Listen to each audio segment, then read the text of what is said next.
Testing, testing, testing, testing, testing, testing, testing, testing. Oh, Jesus. Okay. Sorry if it's taking me a while to set up. I'm just having to get everything pulled together. And where is it? Oh no. Oh no.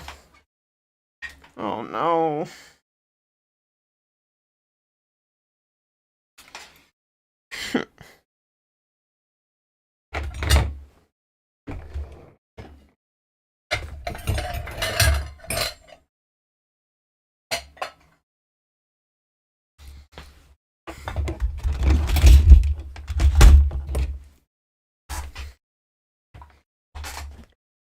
Okay, just let me get ready. I just need to set up my station, which I forgot to do because I'm not gonna say lazy. I'm trying not to call myself lazy anymore, but I'm lazy as balls. So fucking lazy. I don't do shit because I'm a woman. That's how it works. It's how it works every time. Because I'm a stupid fucking woman. Hey, what should I start? Sorry, I don't know what I'm doing right now. Okay, my water. Step 1, drunk water. Drink the water. Drink the water.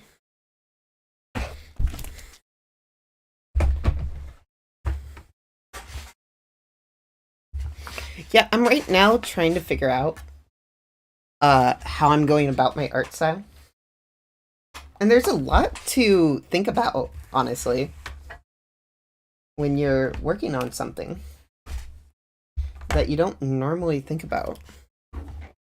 Until then, I'm also setting up a YouTube.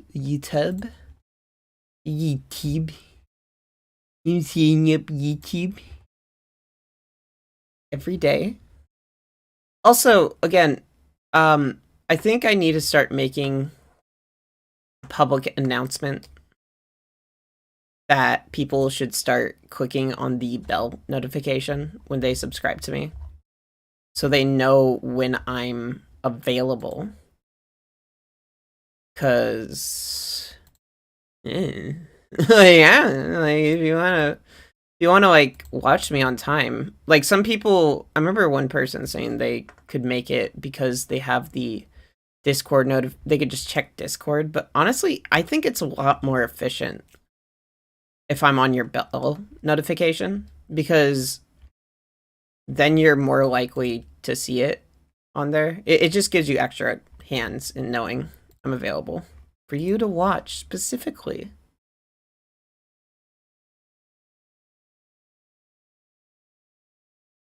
Oh god. Well, I mean, I guess that's still technically true.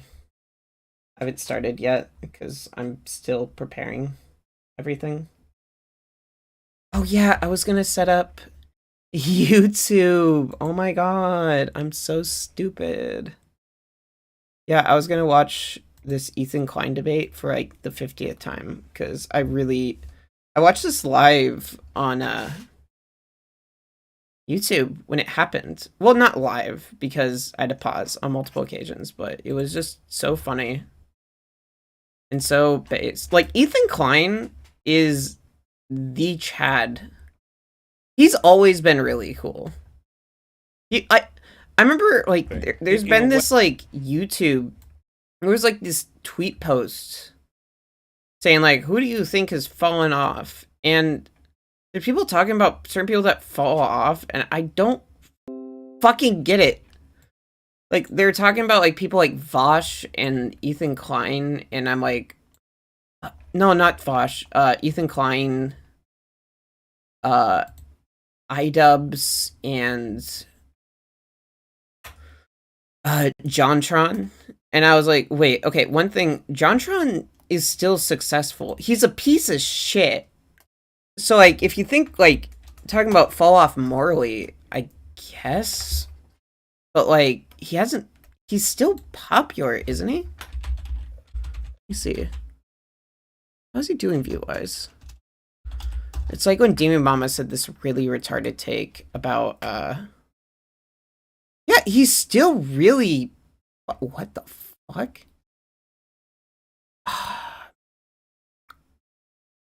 Should I watch this at some point? I've been thinking about watching JonTron at some point. Because he's a piece of shit. He's a piece of shit. But, it would be interesting to see his perspective on things. To see his videos. He's made so many videos since I last talked to him. Real life exorcism. Oh my god. You know what? I'll probably watch this, but not when anyone else knows I am. So as far as people know, I don't watch JonTron, okay? Wink. Yeah. You see, it's more effective with the wink. It's very effective. Okay, I'm gonna press play. Way that I would say is deliberate if I was dealing with like any other person, and in this case, it's probably just his last delusional fantasy of being a K-pop star. Okay. I guess, kind of like put to pen. Because here it is, you wearing that design, and it's pretty obvious to tell that this is depicting you. This is from just like a month ago, and this is when you were trans. Yeah. So do you think it's appropriate to sell this to kids? Well, it's a lunchbox with a picture of a K-pop cartoon. Well, it's you as a trans. It's you as a trans woman. It's me as a K-pop star. It's nothing to do with being trans or not. That's just a cartoon of me as a K-pop star. So it's not. But that's not inappropriate. Right, but at the time you were a trans woman. Correct. At the time I was a trans woman. Oh, did he actually do trans woman, not trans guy? Whatever, it doesn't matter. His brain's soup either way. So then how is he wriggling his way out of this? What? There's nothing inappropriate. So it's you as a trans trans woman. How we get out of this wacky situation? It depicts me as a K-pop star. I find that interesting that you're willing to make that separation when you're making such general claims about groomers and stuff, because to me, by your own definition, this is pretty groomy. And even if you go, and this is all well, hold on, Ollie, hold on one sec. Not to mention it's like lolicon proportions, right? I mean, the head is the size of the entire torso. Again, I would just say this is creepy if an average person came out with this, but in the context of Ollie saying it's grooming for Sam Smith to exist, like there's no fucking shot this doesn't get flagged, okay? Any fair system, it's like, oh yeah, you trans people are grooming because Cardi B exists, but also my Ahegao trans woman Korean pop star butthole lettering shirt that I sell to children, you know, that's just some merch, baby. Even if you go on your website right now, you're selling the same graphic, Ollie London, Ollie Merch Squad, as you depicted as a trans woman. And if you look at the available sizes, it's just kids. 3 to 4. Do you think it's appropriate for a 3 to 4-year-old to buy this shirt? Yeah, of course. Any K-pop fan, if they want to buy my merch, they're absolutely entitled to. This page may have been changed outside the trans program. Woman, Ollie, you're not understanding. What? You're clutching at straws. How am I? You were okay. This page may have been changed outside this program. Please close the page management file and all pages in this project. Then open the page management file again.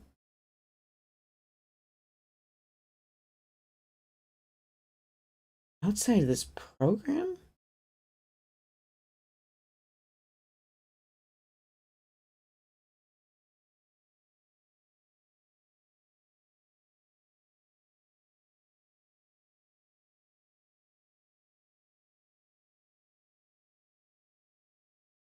That would be impossible. Maybe. I don't know. Maybe someone hacked. That was so fucking weird. I don't like that. Okay, well, that just happened. Great. I'm so glad. Okay, let's go. Hold on. Let's follow this through. You were a trans woman when you made this. There's a picture of you wearing it. It's obviously you as a trans woman.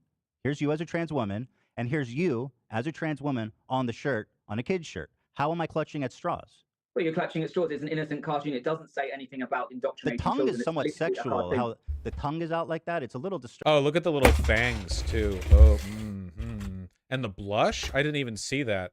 I don't know. I don't know.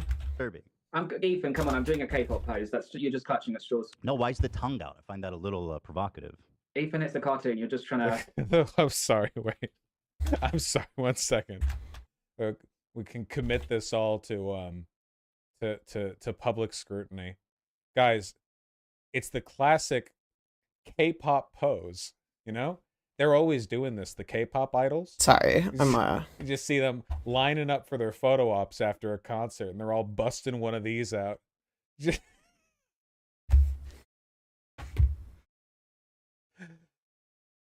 They love this in Korea. They love it. Trying to make well, a joke I don't out of know it. Because you're well. No, I'm not trying to make a joke. I think this is. Oh, sorry, off topic. I banged a chick who unironically did the ahegao while nutting. Why, one Vosh? time, Why would you and do that? I was so put off. That's so bad. Like, it wasn't bad, Yeah. but it happened, and it took me a second to realize it wasn't a bit. You know what I mean? She just did that, and I was like, "Wait, hold on. Are you doing a fucking reference? Is this a bit?" But she was just doing. Is that, you know? Do you know what I mean? I'll put it right here. Like a little bit. Like if you were fucking someone, they did like this or whatever, and you'd be like, "Okay, do you want to do that, or are you?" Yeah, I don't know. This is a somewhat serious issue to resolve here because no, I'm being serious, Ollie, because let's at least be consistent. If we're going to accuse people of grooming kids, you know, and which you have made a short-lived but somewhat profitable career of doing, then I think we need to, we need to get on top of this. I just don't think it's appropriate to be selling lunchboxes with a trans woman if that lunchbox, Ethan, if that lunchbox had something inappropriate or sexual, that would be wrong. But this is an innocent cartoon of me doing a K-pop it's pose. literally There's the nothing wrong with ahegao that tongue. picture. It's if it was so inappropriate in weird. a sexual way, that would be completely wrong. And of It's course, I so would never sell that, but weird. that's an innocent drawing of a cartoon, Ethan. It's an Let's say a kid had a ahegao. drag It's a queen show. hegao tongue. That's grooming. Or And let's say go? they are selling Hegao? lunchboxes to the Hegao? kids of with a picture of a I don't drag queen fucking on know. it, doing a cute pose or whatever, right? Not sexual, but they're in drag. Do you Sorry. think it's appropriate for a kid to carry that lunchbox? Well, I think it's appropriate if the kid's at a drag show that's inappropriate, because some drag shows are generally not inappropriate. Okay, so so maybe okay, we'll- that's sexualized. interesting. Sorry, So some I'm drag just- shows are appropriate and some aren't. Correct. It's about if you're going to do anything in front of kids, it should be PC. It should not have anything sexual. But sadly, a lot of these shows are doing sexual things, so kids should not be there. This was incredibly well handled by Ethan. Because by forcing Ollie to acknowledge nuance, you can start breaking this down. And the way that Ethan did that was by forcing Ollie to directly defend himself with the merch, with the image on the merch. It's because he really can't- smart. Like, Ollie Yeah. can't just go, "Oh yeah, that's grooming merch." Obviously, that would be insane. Honestly, that'd be a pretty impressive bullet to bite. If Ethan showed it and Ollie was Where like, is "Wow, it? you're right, that is grooming. I'll take those down immediately." Like that'd be pretty impressive. but that didn't happen, of course, because that's not going to happen. And now like the wedge has been driven, and now you can start like introducing more caveats that make the original sensationalist claims look increasingly stupid. If the merch is there and it's a show that's sexual, they shouldn't be there in the first Right. A place. sec. Okay, this is interesting. So you're saying it is okay for kids to go to drag shows? I'm not saying that at all. I don't think they should in Hold general, on, you but I'm just saying. if they're not sexual, and I would assume it's not because it's for kids, right? I mean, if they're doing sexual stuff, I would consider Okay, that. robot Obviously, everyone duck. would consider that inappropriate. Mhm. But I believe you've just said drag shows are safe for kids. In fact, you would No, even be yeah, okay. Where is Hold it? on, you even said you'd be okay with them carrying a drag show lunchbox. No, look, I just don't think kids should be anywhere that is putting ideas into their head. You know, if a show is innocent, you know, Oh, ideas into their head. See, notice what Ollie just did there? He realized that he'd overstepped. And now he's saying, again, his actual position, which is that drag itself is a degenerate influence. Now, he's a grifter. I don't think he believes any of this shit, really. He follows the pointers he's given. Or maybe he's like a dog and mentally just not there and he's just told what to believe. But he's overstepped it. He's been too permissive now. So he has to step back and reassert the actual claim here. But now this is something that'll implicate his lunchbox again. Because that's literally a lunchbox of a trans woman right there. So like, oh, you're going to give that to kids and be like, oh, you know, put ideas in their head? that's obviously better than it being a sexual show. But I still don't think You're not kids in should be favor. exposed to gender ideology. So, but what about you this know, if the kid- lunchbox you're selling to kids? That has nothing to do with any. You see, Vosh, this is what you could do if you prepared for debates. The problem with preparing for debates is that most of the debates that I have are just random people calling in or like dumb with no followings, challenging me on some vague set of positions. If I'm having like a specific like public, I've prepared for every debate that I've ever had with a public figure, to my knowledge. I can't prepare for debates where it's like we're gonna talk about white supremacy. What the f am I supposed to research for that one? I don't know what we're gonna get. Most of the time, the debates just degenerate into arguing over who's gayer. Like it's fucking. Can we not pause in this image? Agreed. Any kind of ideology. It's a K-pop picture, so yeah, but you're in drag in the picture. I mean, you're trans. I'm not in drag. Well, you're trans. Sorry, yeah, you're right. You're not in drag. I misspoke. You're trans. You're a woman. You're expressing yourself as a woman on the box. It's just a cartoon, Ethan. I don't know why you keep going on about it's a cartoon. It's just a cartoon. I mean, I feel like you're trying to downplay the significance of this, Ollie. I'm just afraid that some of the people that you associate with might consider this grooming by your own standard. I'm just looking out for you and your reputation. It's just silly, Ethan. It's an innocent cartoon. If it was an inappropriate picture, that would be wrong. Okay. What do you make of this picture? Are these kids in danger? Your thoughts? I haven't seen the video of that particular show, and it depends what book they're reading. If the drag queen is teaching them about gender ideology. It appears to be depicting some fish, a couple of fish. Oh, that's the fish book. I've read that. I forget what it's called, but yeah, that's the fish book with like the scales, the rainbow fish. Yeah, good book. Ocean. I never read that book. I wish I did. The rainbow fish. Honestly, it seems to be the rainbow fish, Ollie. It'd be kind of nice. I think a lot of these books are pushing even subtle messages on gender ideology, trying to tell kids you should be trans and become LGBT, and kids should make that decision on their own. So if that book is teaching them about transitioning or becoming a drag queen, that's inappropriate. It's and that's the rainbow fish. Yes, but I haven't read the book. I can't see what the book is. So based on that one picture, does that book contain Do you read? Do you change their gender when they shouldn't be thinking about things like that? And in Florida, they've obviously banned books in the classroom that teach gender ideology. And there's a lot of books, kids books. There's a book called The Gay ABCs, and that pushes gender ideology for 2-year-olds. Literally everyone read The Rainbow Fish when they were young from my generation. It came out in 1992. This is what I mean about the median voter. The ideology of Republicans here is so insane that it actually implicates everything. Literally everything, all the time, everywhere. It is a holistic attack on all culture, media, and communication. They're selectively applying it, but broadly applied, like inconsistent language. It hits everything. Plus, and I don't think that's appropriate. Yes. Oh my God! Finally. They shouldn't. But what do you make of this? What do you make of this lunchbox, though? Why do you keep going back to the lunchbox? Because it's got a picture of a trans woman on a kid's lunchbox. Got a picture of a K-pop star on the lunchbox. Who's the K-pop star? Who's the K-pop? Come on, it's you, right? It's me. Yeah, it's you. And this K-pop star is a trans woman, right? I was trans at the time. The image doesn't necessarily depict any. Did that photo of you? Not even. It's not even a photo of me. It's literally a cartoon. I had an anime cartoon drawn of me. Right. Would you buy it for your kids? I mean, I wouldn't, just because I don't want to support you financially. But but theoretically, I don't think I'd have a problem with. No, I wouldn't have a problem with my children looking up to a trans person. Of course not. What would be wrong with that? So well delivered. And Ethan, look, I don't have a problem with trans people at all. I'm just saying that certain things, when it comes to gender ideology, if transgenderism is being pushed on young kids in preschool or even elementary school when they shouldn't be thinking about that, I think it's wrong to expose them to that. I think exposing them to trans people, who they are. Exposing them to trans people, like this lunchbox is. Right? You're really obsessed with that lunchbox. Well, you need to get one. No, but I think it's a really. Remember that when they say gender ideology, what they mean is the existence of trans people. The gender ideology they're referring to is literally the existence of trans people. That's it. Okay. There's nothing from that. That's the full thing. So when they say, I don't want my children being exposed to the trans ideology, what they mean is any trans person, which would certainly one more time. Important point that you're not coming to terms with. We're exposing kids to a trans woman. Don't you think that's wrong? Why is it still on your website, at least? It's come on, Ethan. I don't know what to say. It's a cartoon of a K-pop star, and it's very innocent. It's just like a little anime drawing. It's nothing. Yeah, that's the point. Oh my God, he literally doesn't get it. Gender ideology message, but it literally says Ollie Squad with a cartoon of me doing the peace sign. It's like super cute, super innocent, just like most K-pop stars are like super cute. There's nothing wrong with that. I mean, aren't you making like the Higo face a little bit? What do you think?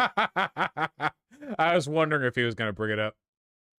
To make it more masculine? No, the Higo face is like some kind of hentai thing, isn't it? I have no idea. That's when you cross your eyes and stick out your tongue. Oh, really? Well, my eyes are wide open. He doesn't know. My eyes are wide open. He has to know, right? You don't know about the Higo face? No. Wait, okay, I'm pronouncing it correctly, right? Ahegao? He's mispronouncing it, I'm pretty sure.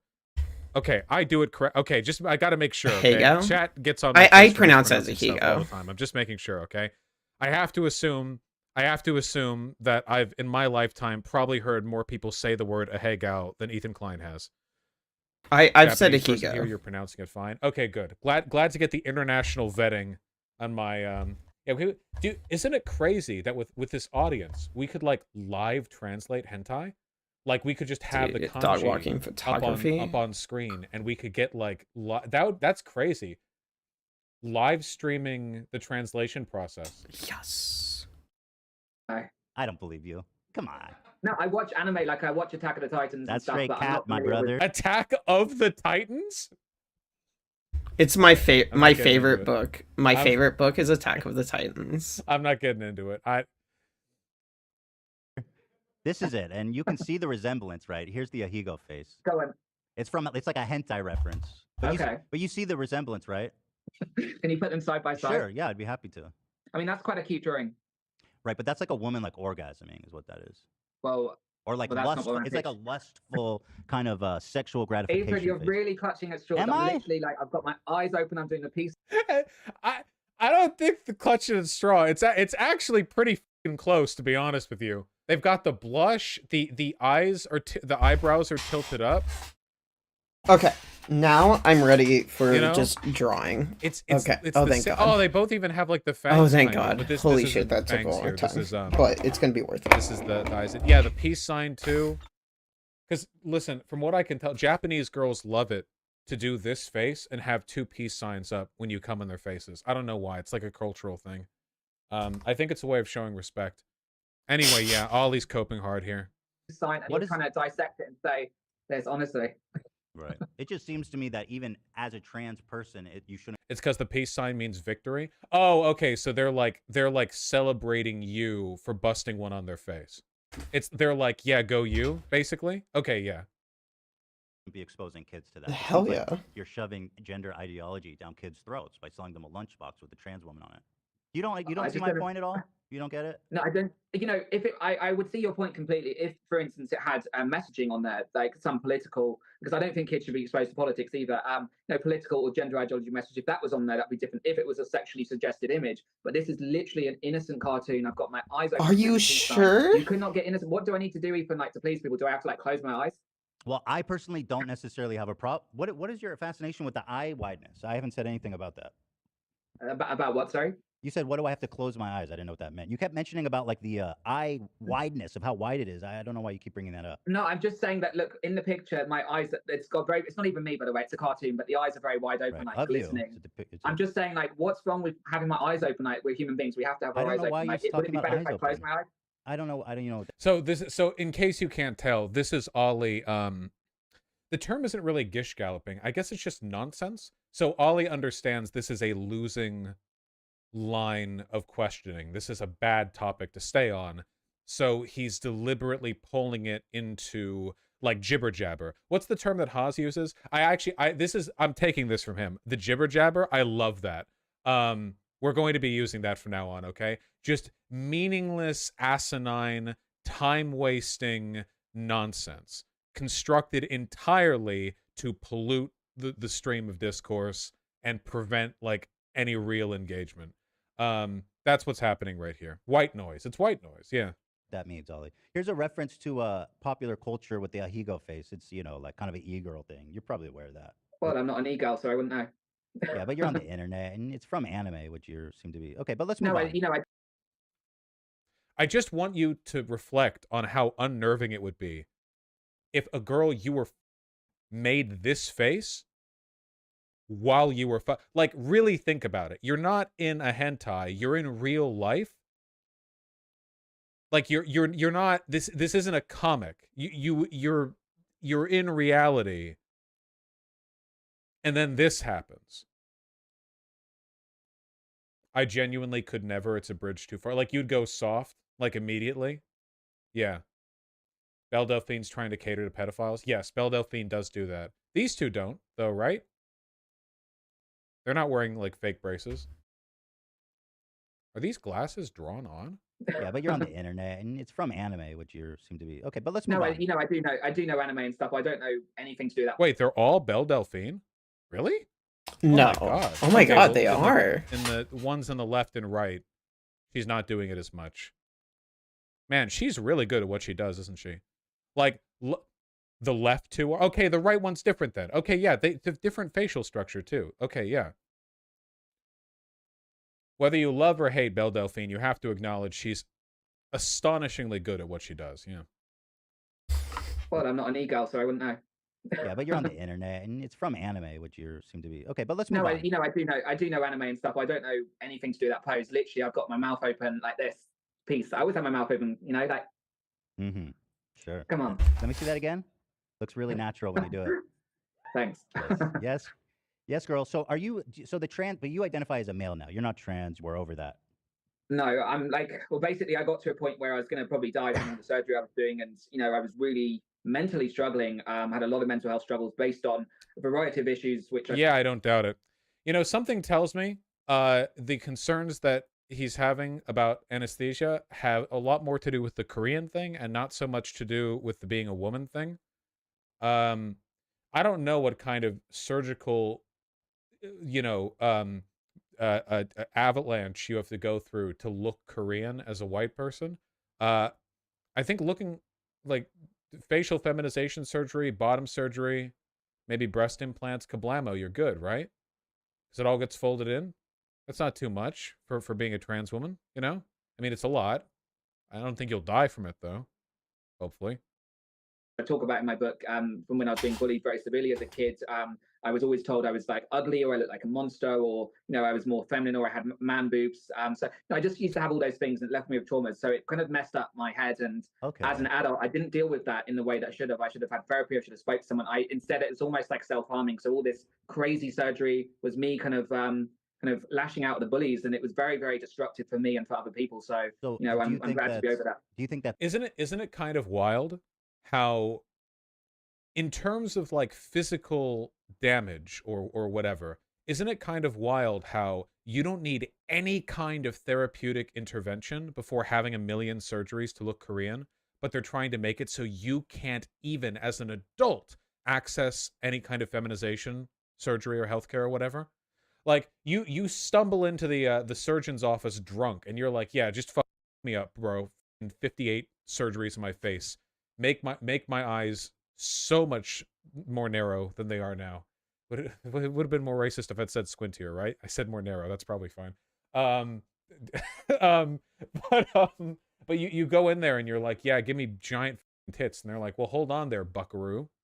Hold on there, dog. Time for trans people to lie and say, I just need to look like this Asian female actor, okay? Yeah, exactly. Listen, okay, transmaxing in the year of our Lord in 2039 is going to be going in there and choosing the most attractive, not your race person of the opposite sex you can find, and slapping those photos down in the surgeon's office and going, listen, I just really like the race of this person. Give me these surgeries.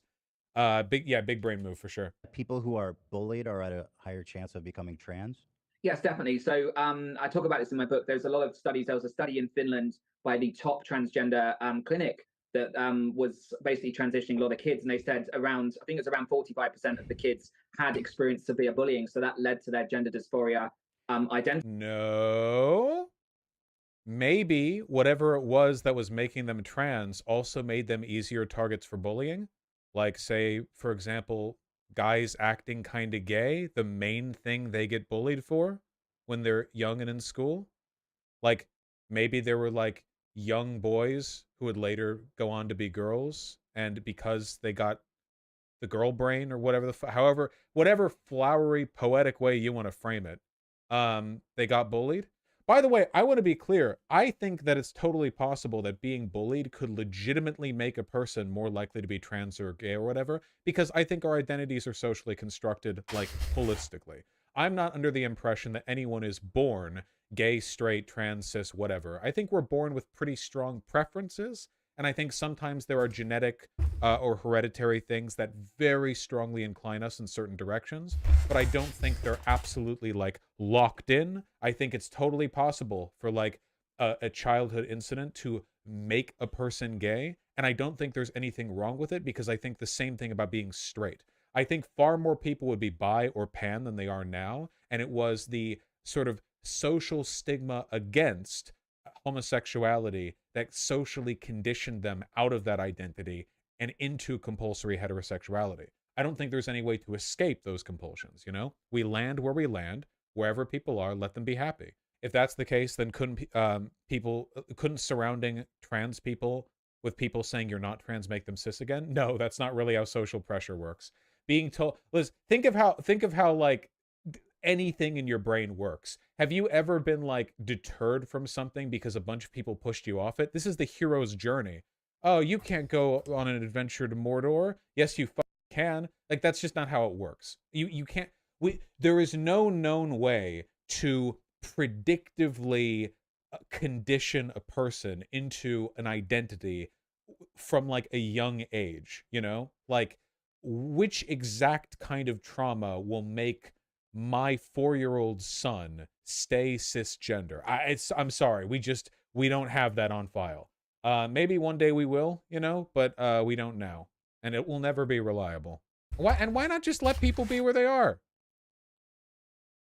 People so like, bite the bullet, okay? I don't think that being traumatized makes you trans in all instances. I think being traumatized is as likely to make you cis as it is trans. But like, say a person's trans and that it's from trauma. So what?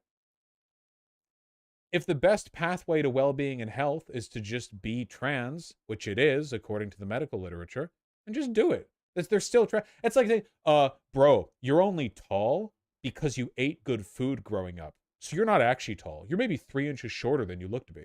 What? What the f do you mean? It is what it is. We're here now. No, we have to like shave your leg bones down, bro. You're taller than you should be. What the f are you talking about? But there's also the other side your where theory is that the bullying leads to the dysphoria, not the dysphoria leading to the bullying, which would be more logical.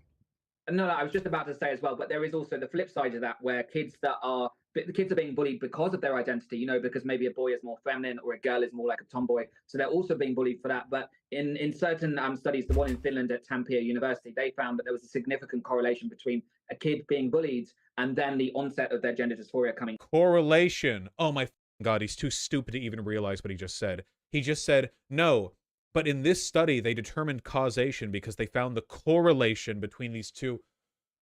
Oh, okay. Afterwards rather than before. But, you know, of course, afterwards does not mean that's the causation. Okay. It's both ways.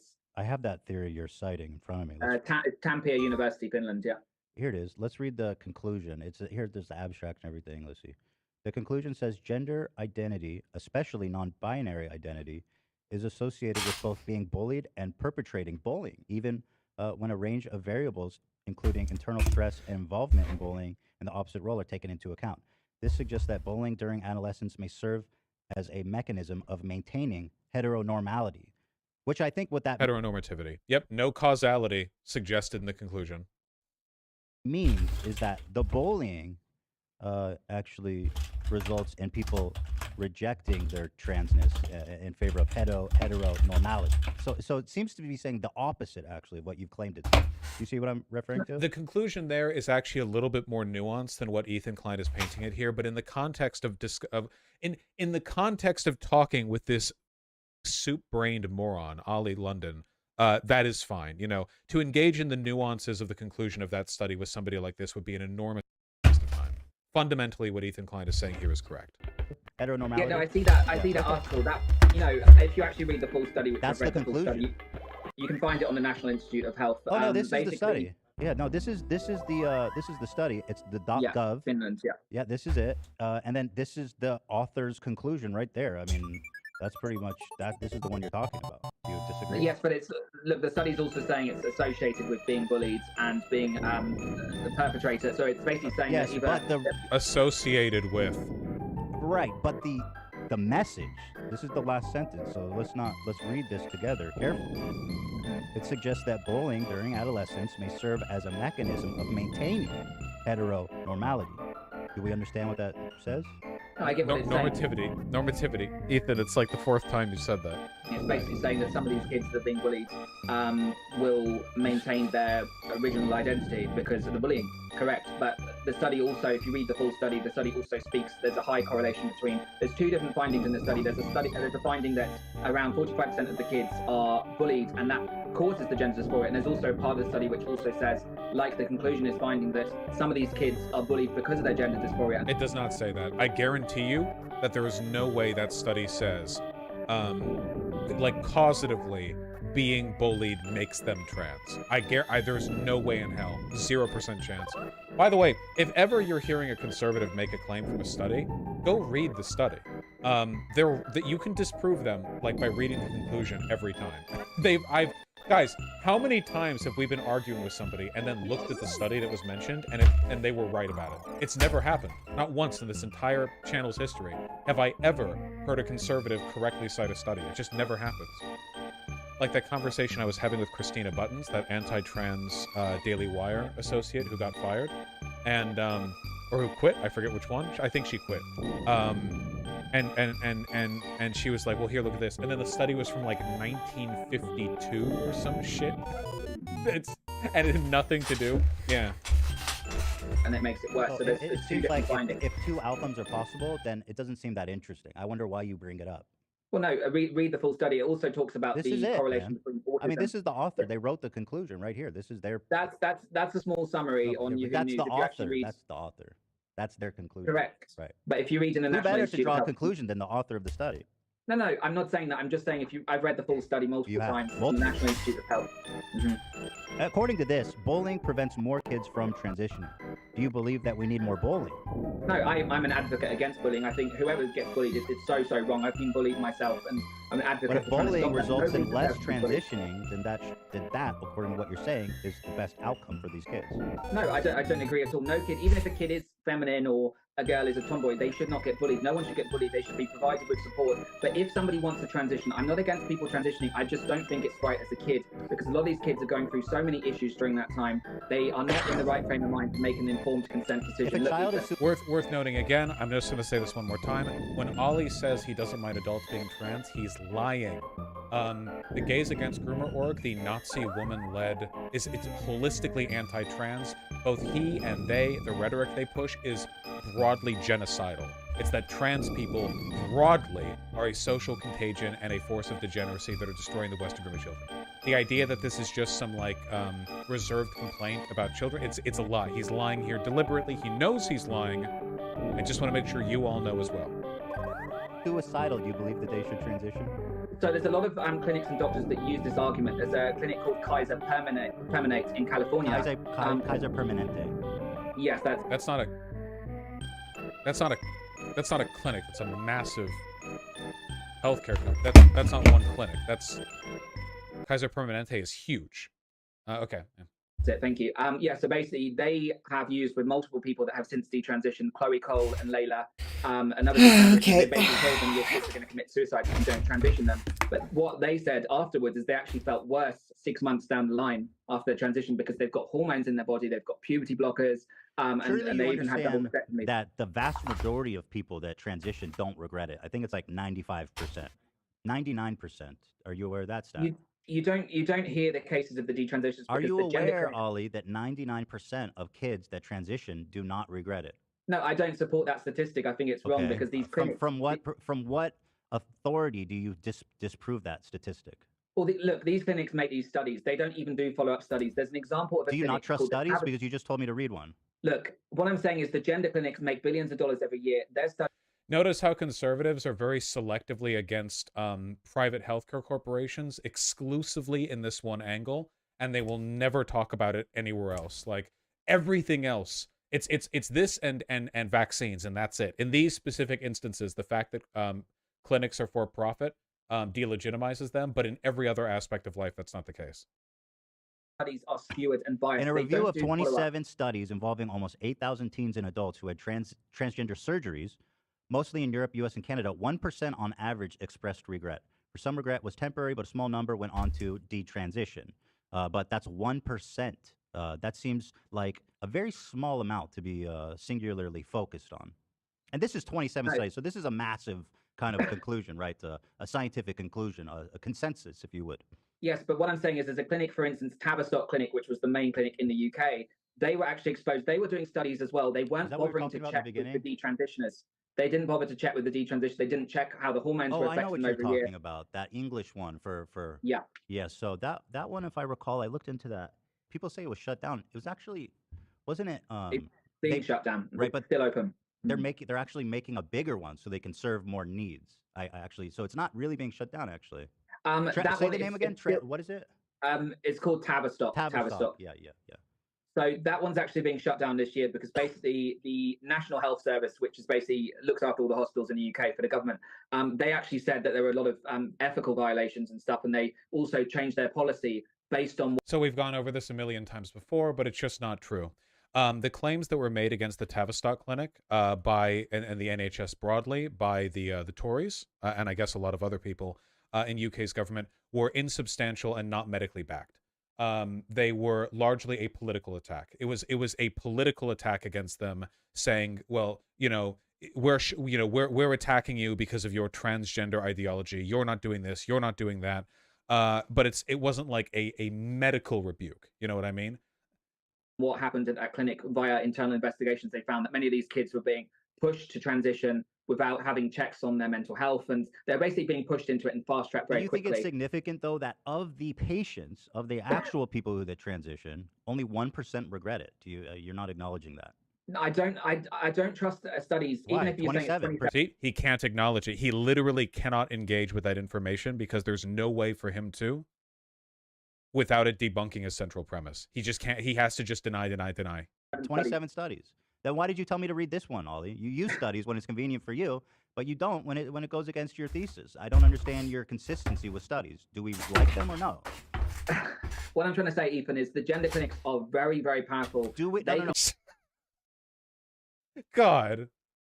As somebody who like knows and has talked to people who work at gender clinics, these are like the most overworked humanitarians in the world, man. They're like they have the sword of Damocles hanging over them, and they're doing everything they can to help it. The idea, I mean, okay, I'll pull it back to that. It's JQ. It's the same thing as the JQ shit, man. It's the exact same, like, our culture is being ruined and destroyed and subverted by this, like, nebulous group of ultra-powerful people, and then you look at the ultra-powerful people, and it's like some like blue-haired like nurse tech in her early 30s who can barely afford rent, but gets up in the morning every day at 6:15 a.m. because she really likes helping children. It's the exact same like scaremongering of this like elite group of academics subverting our culture. I'm really surprised by how well Ethan's picking Ollie apart. Ethan is doing phenomenally here. I cannot overstate how well he's doing. It does make me a little bit envious, and I'm not saying this is a handicap in his favor here because this is fair game, but sometimes I really wish I had like a handler on my side to like match check me while I'm doing a debate, because like I've got chat, but you guys are not the most reliable moment by moment source of fact checking and information. Yeah. You're a mixed bag sometimes. You could hire people for that, right? Yeah, but I don't have like my studio is in my house. I don't have like a studio, and I don't show up for work at a regular time. I'm not going to hire someone to like live in my house doing that. But it's pretty cool, Tim Pool gets this when he does this thing. Joe Rogan does. I don't know. I guess maybe the closest thing I could ever do is if I had like an approved chatter or something, or like someone who was like, all right, you're going to be in chat. Here's like a list of sources and documents, and I'm giving you a special name color. And when I'm doing the debates or whatever, like you're on the ball, like you're listening live, and you're like, hey, this is a lie, or like, hey, here's the thing. I think that's pretty good because remember, like my overall goal, right, is I'm not here to like showboat as a single performer. If I had a team with me to do work, that would be amazing.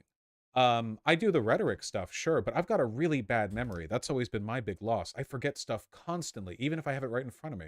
So that would probably be pretty good for me, I think. I don't know. I can think about that. Just a thought. I'm just kind of pondering.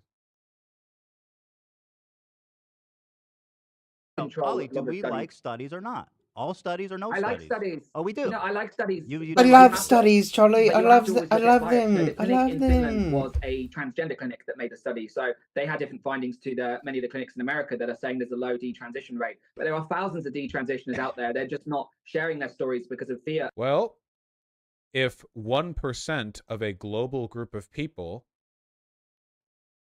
exists, there might be thousands of them. That is a possibility. Remember, the vast majority of people who detransition do so for social or medical reasons, not because they don't want to live as the gender they were transitioning to. Of being attacked, and they get abuse every single day from trans activists. So there's thousands of kids out there. Yeah. Gender clinics get abuse every day from trans activists. What?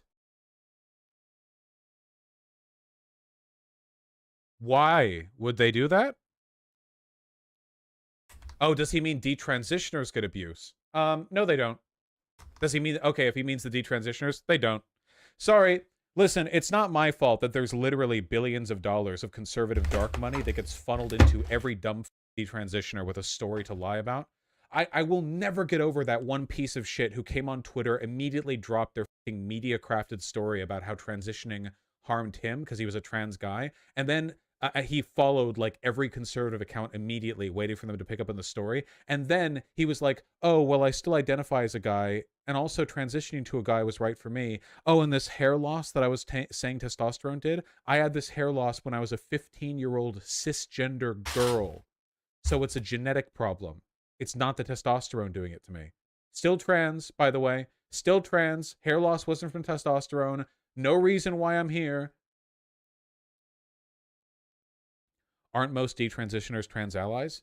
Yes, because something like 90% of detransitioners would have continued their transition if they had money and social support. The vast majority of detransitioners are later re-transition, or just with the money or the resources or the social support or whatever. It's just that every time there's a fuck detransitioner who wants to make some money off of it, there will be a conservative looking to promote them. That there's 50,000 detransitioners on a Reddit subreddit for Okay. Speaking about detransitioning, but they're scared to come out and talk about it because they're going to get attacked. So there's a lot of people hiding. You seem to be in denial, Ollie, that the vast, vast majority of these people, let's say there's a bias. Let's say instead of 1%, it's 10% regret it. And that's a huge deviation. So I'm giving you a lot of doubt here. If 10% only regret it, do you think that on whole, of the 90% who don't regret it and who had what they consider life-changing care, healthcare, why would you seek to deny them life-changing healthcare? When they, Well, Ethan, they say this saved my life. Well, Ethan, children can't get tattoos. Children can't buy cigarettes or buy alcohol. So how on earth can they consent to doing something they don't even understand about? We have to look at many of these. No, he didn't. Notice how he didn't answer that? We're talking about like healthcare to save lives. It's just nothing to do with what's being talked about here. Kids, they don't understand, they don't think about the future. Like, if a kid changes their body, they have gender reassignment surgery or take hormones, they might not be able to have a baby when they're older. They don't think about those things because they're kids. So the issue is... They do. Nobody medically transitions and doesn't think, oh, I wonder how this will affect my fertility. That's not a real thing. They get told about it. They think about it. Even the kids. They all do. Is just, we shouldn't be doing this to kids. It should happen, as an adult, they can make informed consent. But even with some of the parents agreeing Ollie, to it... do you know how many kids between the age of 6 and 17 went through irreversible surgery in the United States? I know the number rises every year. Now it will be several thousand.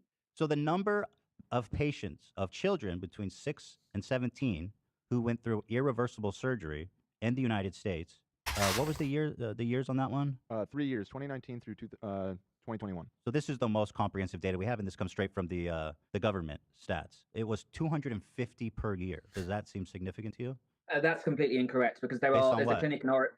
It's in the thousands now. There's a clinic in Oregon that's done at least 300. Is that significant? 1,000? I mean, we have 50 million children in the United States. Do you think 1,000 is statistically significant? There's thousands, and this study probably only takes into account people on Medicaid or Medicare. There are also the parents of patients that pay out of pocket. So Even if I it's think the study thousands, was. Ollie, let's say it's thousands. Is this significantly significant when we have 51 It million just doesn't children in the sound. United Yeah, States I between don't know. ages 6 and 17?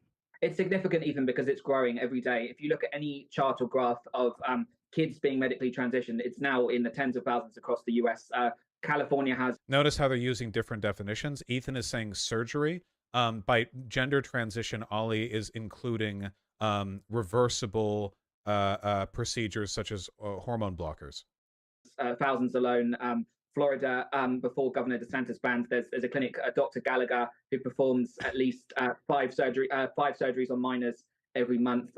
So that's just one clinic. Can you so cite it's in those the thousands. numbers? Worth noting again that I literally knew a girl in high school who got breast reduction surgery and no one cared, and it was just because her tits were inconveniently big. There are so many things that transgender people want, even as children, that cisgender people can get effortlessly or with like very little gatekeeping at all. And it's only like if they're trans that it's an issue. Is it possible to get a reference? Dr. Gallagher is a clinic in Florida, and she operates on minors. Okay. And so what is wrong with the number going up? I mean, let's say it goes up from 1,000 to 2,000 in the whole United States. I mean, so obviously one would assume, right, Ollie, as people become more educated and aware of transgenderism, and we've seen the same thing with homosexuality, which of course you are a member of the LGBT community. In the 50s, as being gay became more acceptable, you saw the numbers significantly rising during that time. I'm sure you know that, right? Yeah, of course, because it became more acceptable. What is the difference between the hysteria that took place then about there was, on the right that they're turning our kids gay? That turned out not to be true. You agree? Yeah, absolutely. Okay, good. Absolutely So hold on to that. So now today we see the same graph going up of trans kids getting surgery or gender affirming care or whatever. So why is it that you today can draw a conclusion that was the same conclusion in the 50s that you disagree with, that trans kids are being influenced societal to become trans? I found this Dr. Gallagher person. Oh man, I can see immediately why the conservatives latched onto her. Look at this. Just realized I only get to yeet 4 teats next week. Sad. Damn, this was in Florida? Has the DeSantis administration like lynched her yet? I swear to God, she's probably like fleeing right now. Apparently she's bad at surgery. There are a couple cases of like doctors who have made a name doing trans surgeries that have done a really bad job. I remember there was a big expose on one who was doing bottom surgery for FTM or MTF. But that's a problem everywhere. Like literally all surgeries, especially ones that are considered cosmetic, have surgeons who like hop on a trend and make a ton of money with substandard care. That's pretty common across the board. What you really want is the more you normalize, and the more you promote, and the more you research transgender or gender affirming care, the better it will get, right? I mean, like this is the case for everything. If you make it legal, if you make it safe, if you make it accessible, there will be more of it, and the standards will improve. If you try to ban it, if you try to make it, marginalized, stigmatized, hard to get, more expensive, then you're going to see substandard care. It's the case. This is the case for basically everything. It seems to be a glaring contradiction in logic. It's not just random based on the fact that it's easier for people to come out these days or identify in different ways. It is a concerted push, Ethan. So there's now That's what over they said 60, about gay people. Ethan, there's now over 60 pediatric gender clinics that have opened within the last 15 years across the US. They weren't there before, so they are profiting from this. They're opening clinics because they know they can profit. But when they push... That is how healthcare works. They do that for hospitals too. That's true. They're only opening up this urgent care facility because they know there will be profit in it. Mm-hmm. Through popular culture or push transitioning via TikTok trends, they are profiting from that. So it benefits them if society and children are being confused and indoctrinated in schools or via social media because they can get more patients through their door. So that's good, but let's focus on this issue that I want to nail down. They said that gay kids were being influenced to be gay. You disagree with that? now, and you're one of the people that says kids are being influenced to become trans, and it's the same curve. Why is that curve not just the result of it becoming more acceptable in society? It's the same curve, right? It's the same curve. It's a huge curve, and it's really in the last 5 years since TikTok came about. We're seeing so many. There's about 2.2 billion people. What does it matter how they become aware of it? I'm telling you, it's the same curve. What I'm trying to tell you is that there are influences now that didn't exist 10 years ago that are pushing kids. For instance, TikTok. There's about the insistence. So first of all, TikTok is, I'm sure, a contributing factor, but not really. Like, prominence of trans people is spreading across all social media. But the reason why he's focusing on TikTok is probably because it's a reaffirmation of the conservative narrative that we need to ban it. TikTok is Chinese. Conservatives already want to ban TikTok and specifically attack them because of like privacy violations that every other social media company does. So I think like the obsession with TikTok is a way of pushing the idea that this transgender menace is coming from some kind of foreign influence, It's a way of reaffirming the talking points. 2.2. So TikTok is turning people trans, where back in the 50s, people said it was like rock and roll music, it was movies, it was hippie movements. That wasn't accessible to the generation before them. I don't see the difference. What I'm saying is that kids are being exposed to influences that they didn't have before. Same in the 50s. Kids are being the same in the 50s. The kids who were coming out as gay. NPC, he's an NPC. He can't respond to this. Ollie literally can't respond to this. Also exposed to things that weren't accessible to generations before them. Well, I don't agree with that. They didn't have phones back then. Kids are now being pushed trends, and the AI algorithm recognizes a kid's vulnerability. Well, music. It's so weird. Music. Pop music.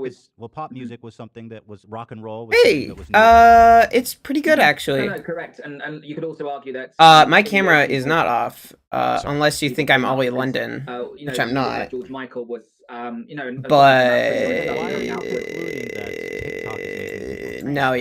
my camera's on. Logic, you just contradict. Yeah. You found out the truth. I say I'm a trans woman, but actually I'm Ethan Klein. How are you doing today? Yeah. Oh my god, why did I think I had a sleeve on? Okay. Where am I going next towards this? So I got that. You watch a stream? You watch a stream right now? No. I am not watching a stream right. Well, I was watching Vosh react. This was like a stream I watched earlier yesterday of Vosh reacting to a stream of Ethan Klein debating Ollie London. But I can change it because I know some people don't like politics that much. So I'll change it to something else that's more people inclined. Sometimes, yeah. How'd you find this area of YouTube? How'd you find my video, if I may ask? Or stream, if I may ask. I'm gonna play some music instead. Art drawing light. Whoa, really? Oh, so I just popped up on your algorithm? Holy shit, fuck yeah. Okay, I'm glad. I'm glad that I was chosen by you when you saw me. You like, what do you like watching? What do you like watching? Or listening to? You know what? Fuck you. I'm not gonna ask you. Sorry. Not fuck you. Fuck you with love. But not in that way. Not in sexual way. Or in hateful way. I'm gonna play some schizo music. Where is it? Breakcore. I hope you have fun. What you want, they say. What you want to say? I don't know what that means. Maybe? No, I don't want you to give me your thoughts on that, on what you like to listen to, because I'm going to play what you will now like to listen to from now on for the rest of your life, which is just cringy breakcore music. Okay, what do you draw now? Okay, so basically what I'm drawing right now is a comic strip that I'm going to be posting today, basically. It's just like dumb it's just a comic about me walking my dog and the dog attacking someone. Because they call him like the F-slur or something. So basically I'm gonna make this dog really detailed while the dog biting him is kind of more so like roughly drawn. Inform a webcomic? Yeah! Inform a webtoon. I'm trying to like promote myself on webtoons anyway, because I really like webtoons.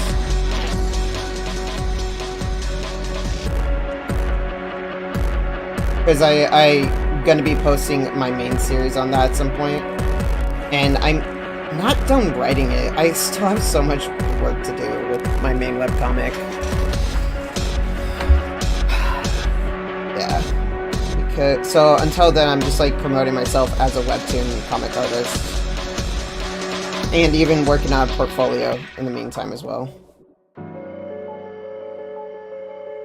What about you? Do you do art or webcomics?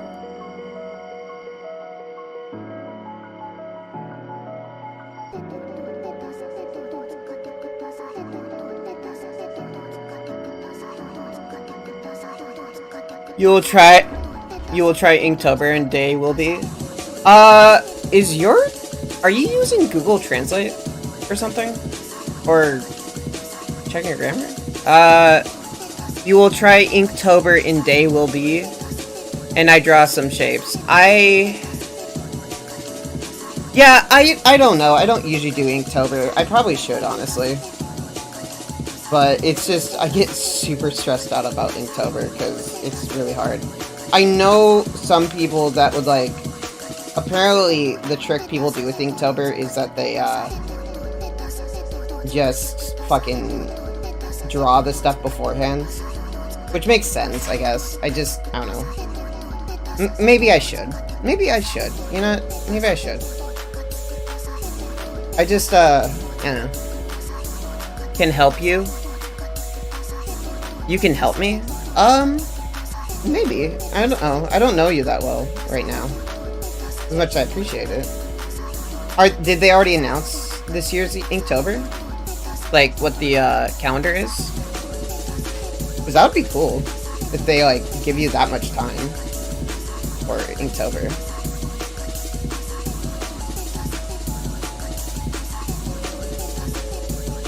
Okay. I mean, Inktober can't... No. That's why I've been thinking about doing it more often. Because it's really good self-promotion. And it's really good at, like, getting yourself to draw a lot. But, I don't know. I guess, like... I try... I think it is good to follow social trends as a form of, like, advertising yourself. But I think it's also good to, like... mostly follow social trends that you yourself would be into. Alright, I'm taking a 5-minute break real quick. So, what I usually do on my 5-minute break is, where is it? What? Where is it?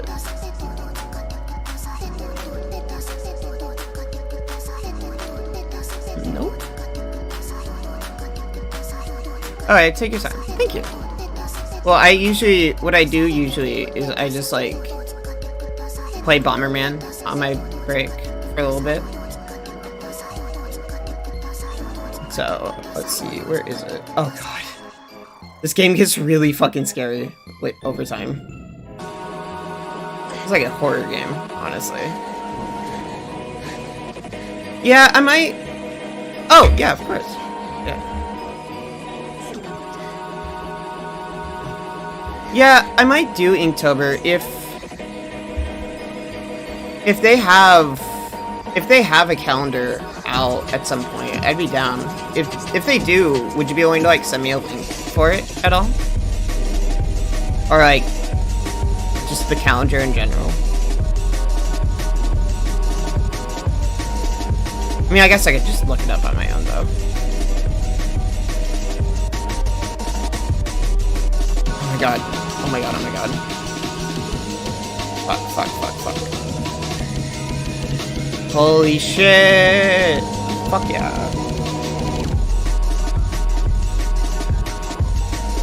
Holy shit. Okay, basically, I've not beaten this.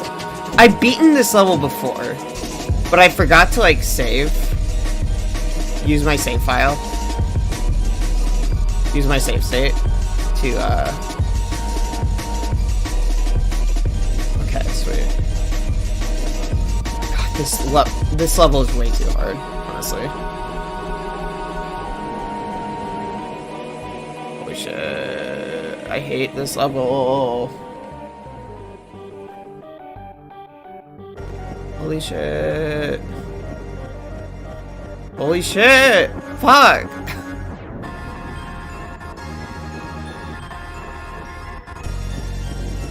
Okay. Okay.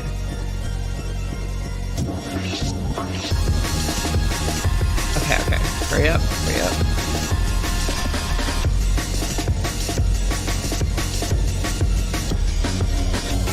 Oh my god! Yes! No!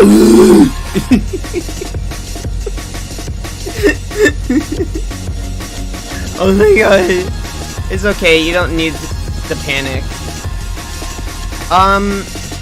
Yeah. I don't need the panic. I do not need the panic. And congratulations. Thank you. I'm just saving this right now, because I forgot to save last game. Like, I had to redo that whole level, like, so much. Wait, oh god, it's really loud. I just realized it's really loud. Holy shit. Okay. No, yeah, sometimes I just panic for, like, comedic reasons, mostly. I don't actually take this game that seriously.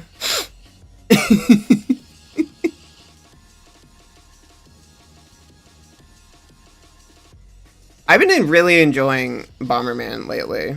I've been, like, trying to, like, finish these type of games more often.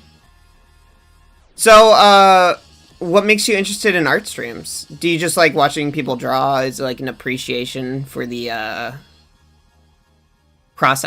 creative process?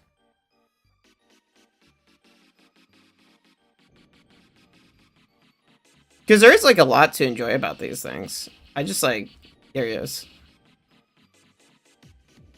Because I just started doing like art streams. I'm kind of like looking for stuff that people usually tend to look for. That fucking bitch.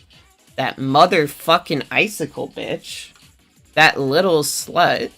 I think both. Yeah, that's fair. Have you ever watched Ross streams? I never watched Ross streams myself, but I think they're supposed to be pretty good. Jesus, I need to turn down the volume on my headphones. Jesus Christ.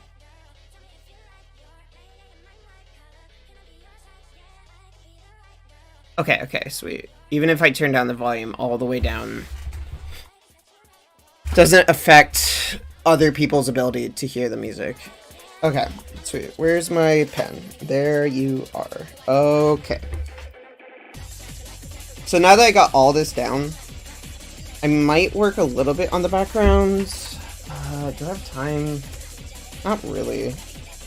Yeah, I think I'll finish the line art for everyone else, and if there's like some time to put in some line art, I will, but to take some background stuff, I will, but overall, I think it's better to like... How is raw if I say correct? What? Wait, what do you mean? I guess raw means like pure, I'd say, or pure, or like... It depends on how it's used, I'd say. Like, raw can mean pure, raw can mean, God, fuck English, it's so complicated. Okay, in what context? Use it in a sentence, so then I can explain to you what raw means. Trust me, it is very necessary. It is annoyingly necessary for a context on what you're asking.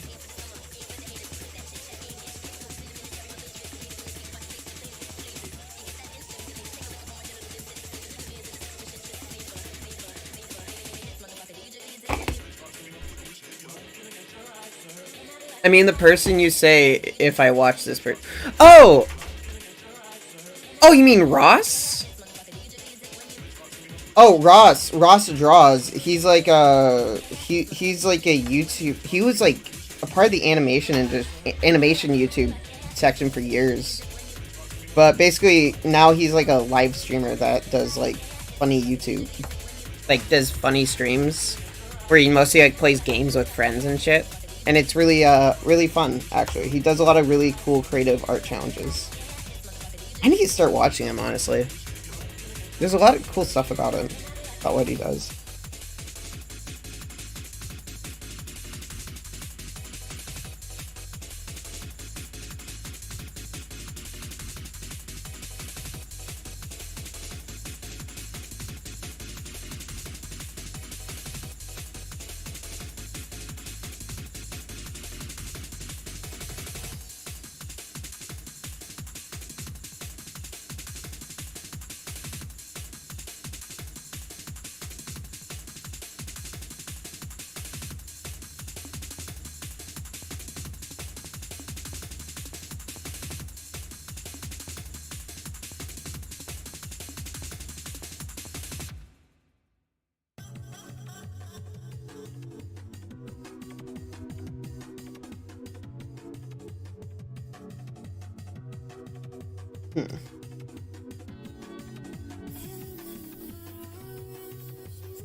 Sec, let me...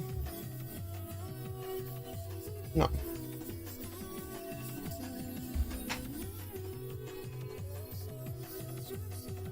wonder if there's a way I can add, like, sharp angles to this. That would be really cool.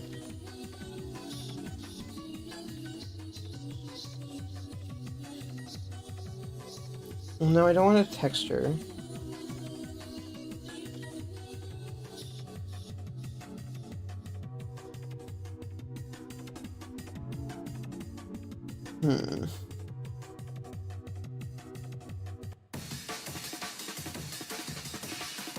Probably doesn't.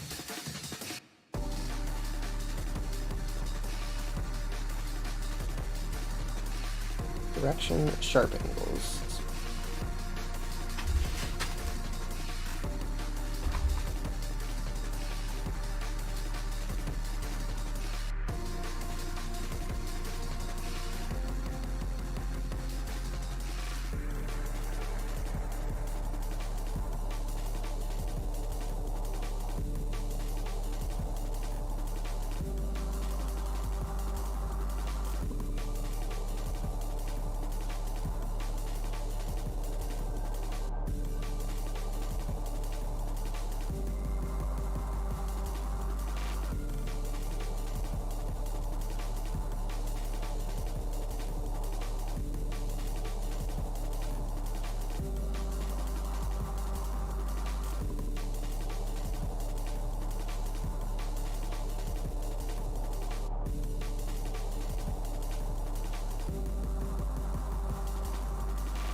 Make some video. What with Gartic phone? Robber Ninja. Yeah.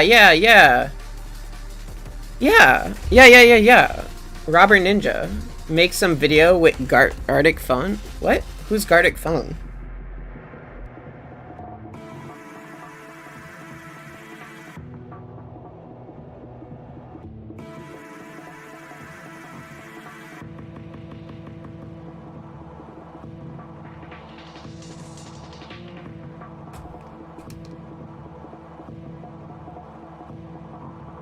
Also, sorry if I don't reply all the time. I'm constantly looking at my screen to make sure I...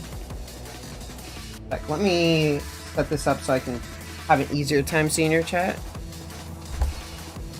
You in chat? Fuck.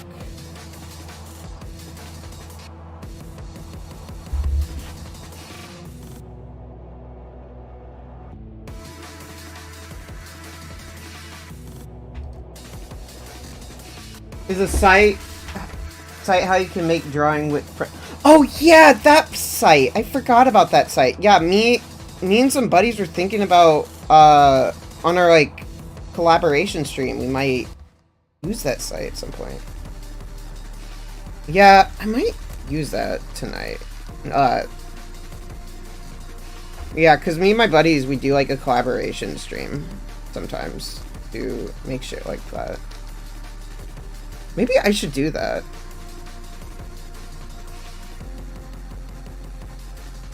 Do you follow any artists on Do you follow any artists on Twitter?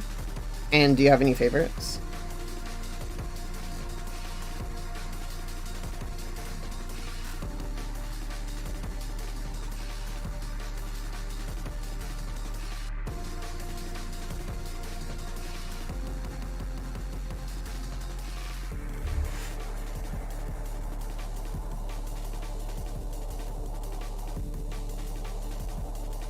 Where is it? Sorry, I'm also like looking for my tomato timer, so I don't like get lost.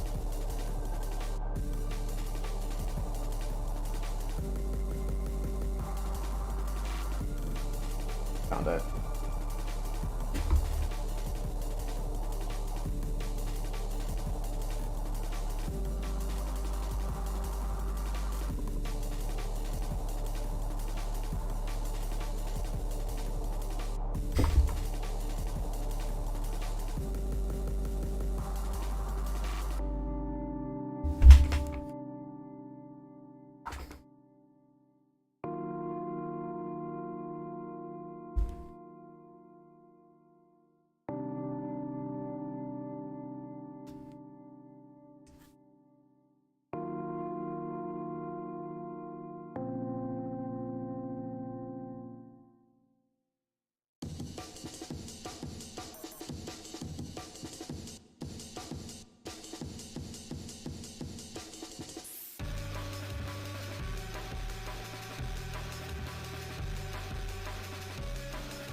I'm not use Twitter because you know how can be Twitter.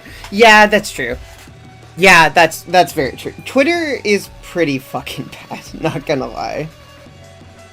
And Elon Musk sadly failed on his mission to make Twitter less cringe than it is. It was too cringe for even Elon Musk to handle.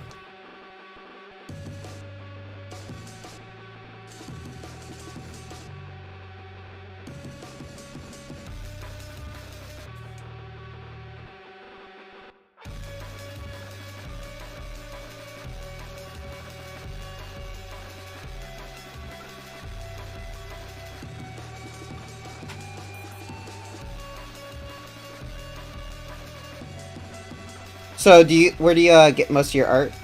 Where do you find most of your artists from? Newgrounds or Instagram? Which I've been thinking about posting more on Instagram. I think I might benefit from posting on there more. Like I love posting on Twitter a lot though, but Instagram is a great site for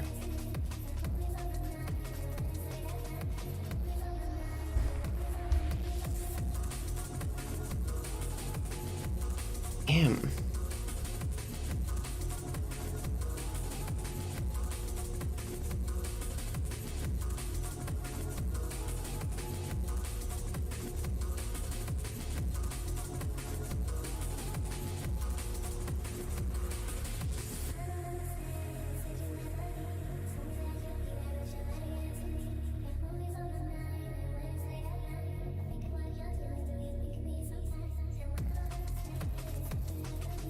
You want a check mark you can obtain with...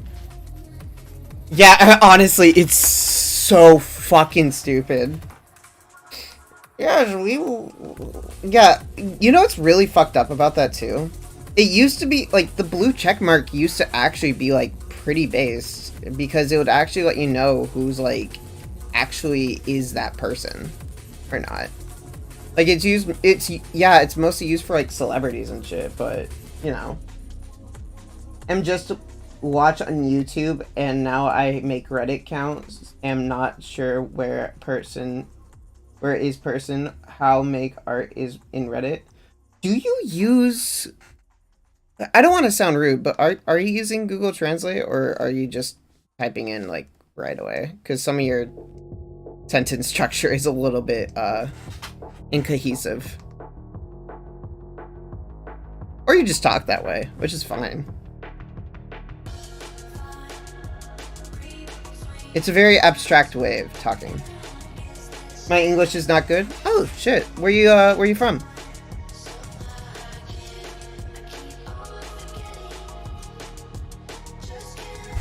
English is not good. That's fine. English is a pretty complicated language, to be honest. Europe? Europe? Wait, what? Isn't that... Oh! Yeah, there's other countries in Europe besides England.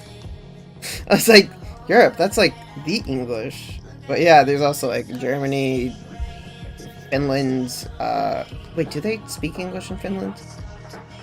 I don't fucking know. It's fucking Finland. Europe? Yeah. There's a lot of languages in Europe. It's pretty crazy, not gonna lie. All Europeans not working together, unlike America, the greatest country at whatever the fuck we do. I don't fucking know. We don't split up into 3 countries. We split up into but we didn't split up into like a million countries. We only split up into 3 countries. That's impressive, honestly. America, fuck yeah. I know. Yeah. America is pretty fuck yeah. I'm not gonna lie. Especially lately with like us supporting Ukraine and shit. I mean, there's still like some stuff we're like struggling with, like trans rights is hard. It's been like kind of a struggle for trans people, but I don't know, like we're kind of getting better at some point.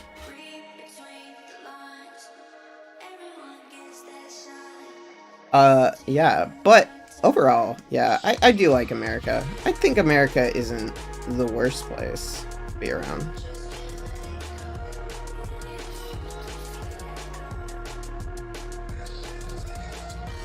You know the meme with America and oil? No, I want to see that.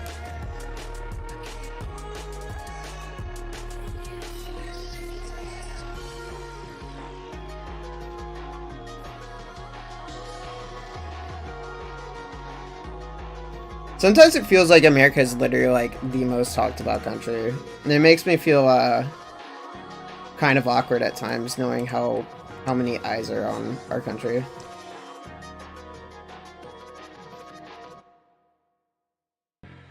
Maybe that's how other countries feel though in their country.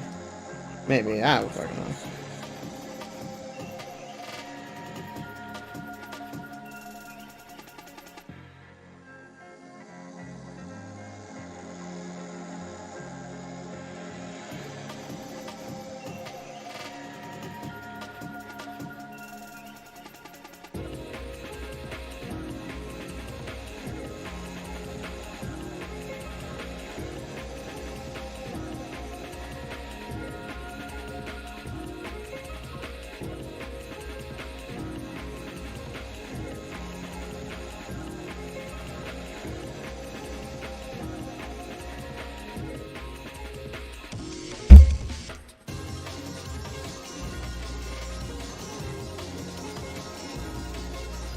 I know America has like done wars for oil though, so I was mean like the water and oil meme.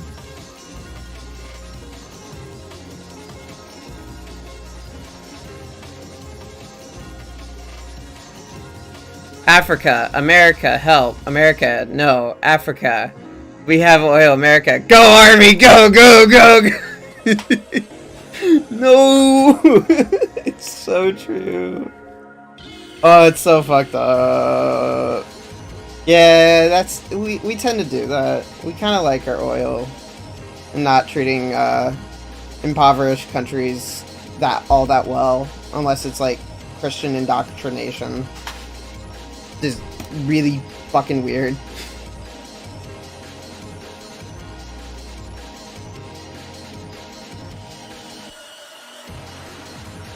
Have you ever been to America?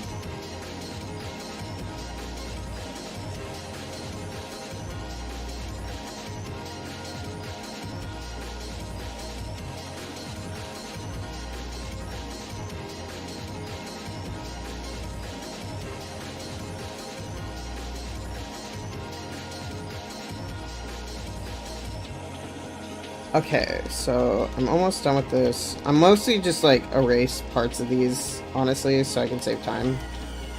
And then that part I'll draw, and this part I'll just like ink in a little bit.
Hey, you know the birthday of Game Bomberman? What is it?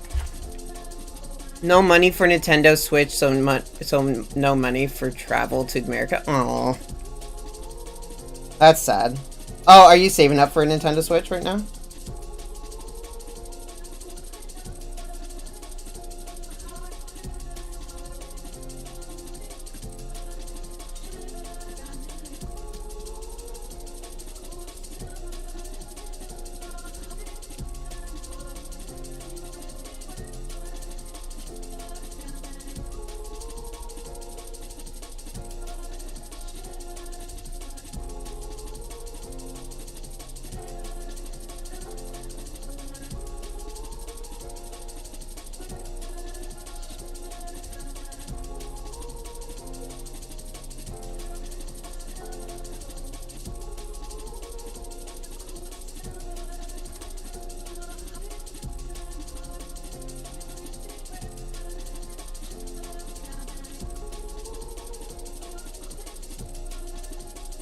Okay, so this is the next one I need to work on.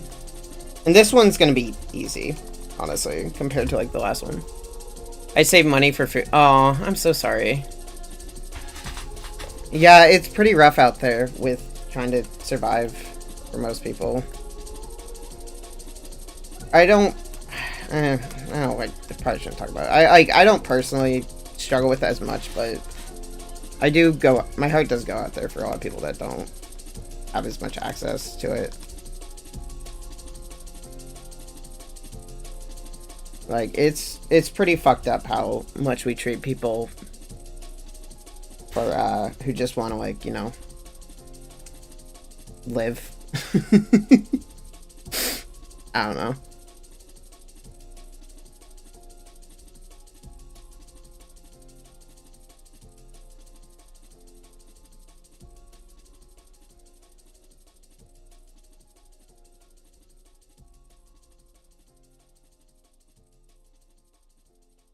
And about Bomberman's birthday, I asked because you can make one fan art for the day or see the fan of Bomberman in promo. Everyone is on.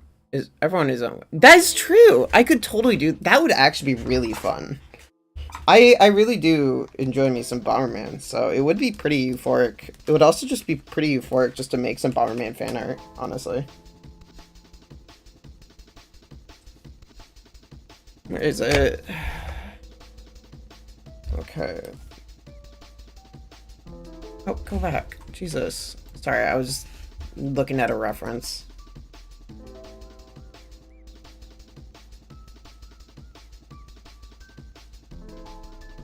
What the fuck?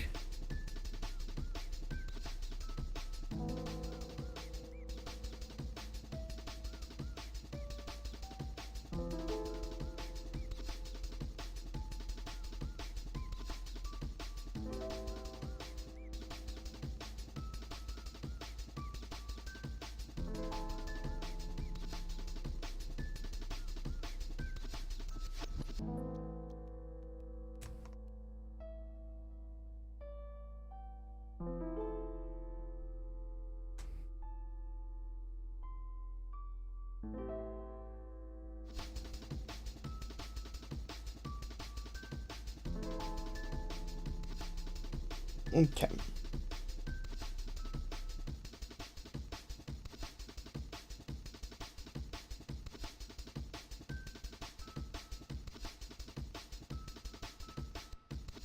Honestly, I don't need this on.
Oh god, it looks so human. Oh.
I'm back.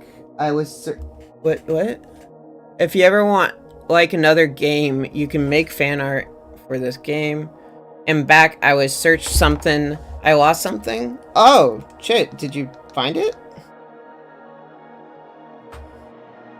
I hope you found it.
July 1983?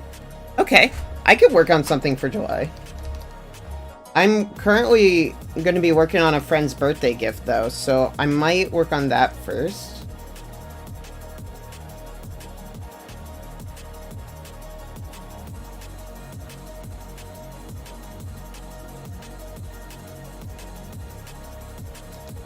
But once I'm done with that, I can definitely work on that.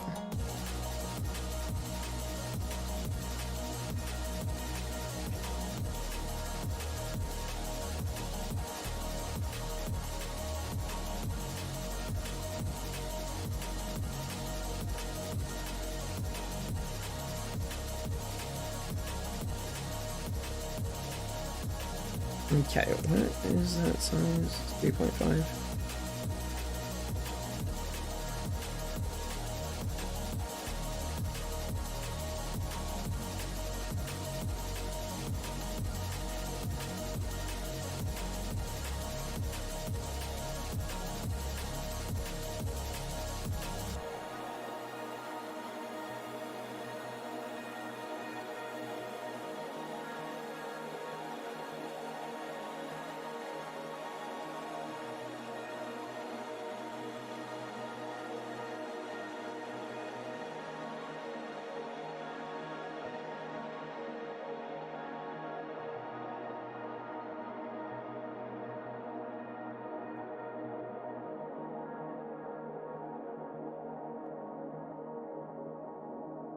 Hmm.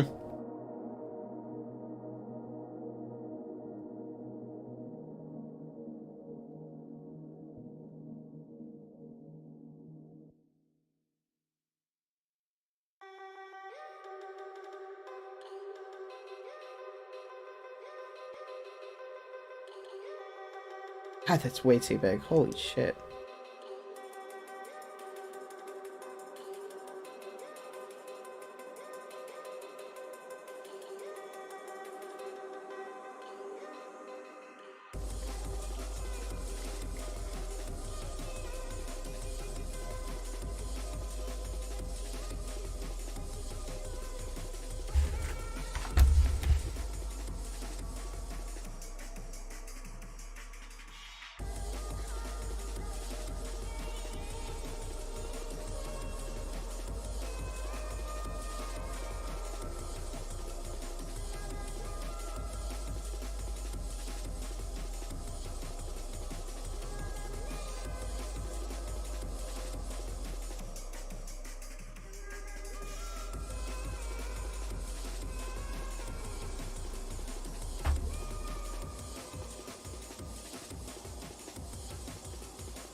Why is this so big?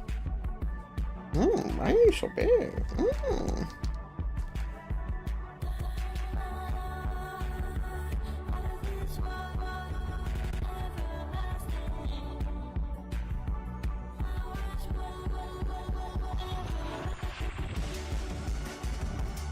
I forgot to, yeah, that makes sense. Yeah, oh yeah, definitely, when it comes to my friends. I'm gonna take my 5-minute break real quick. Because I forgot to take it. And then I'm gonna get back on this and I'll work on something. Oh yeah, I'm gonna do a what the why do I have so many messages? Holy shit. Okay, where am I? Okay. What the fuck?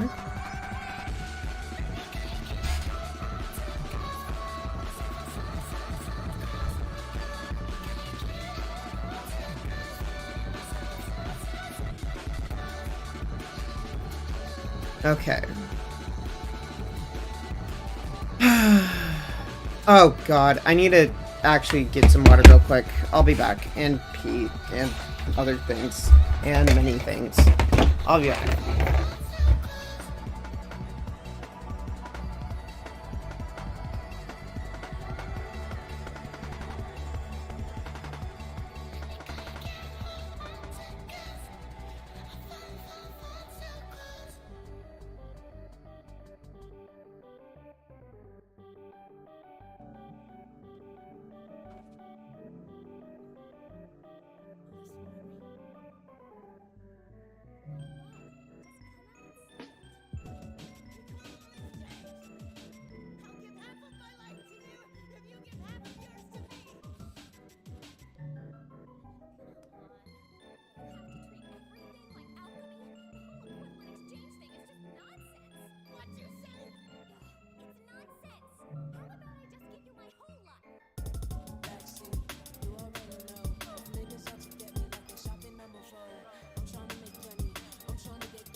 Oh my god.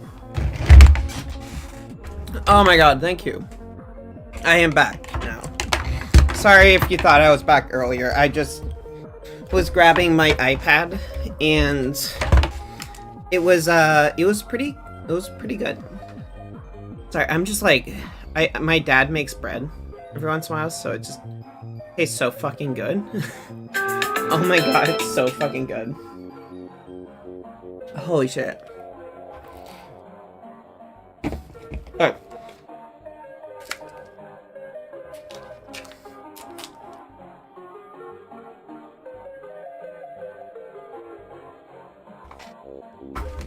Alright.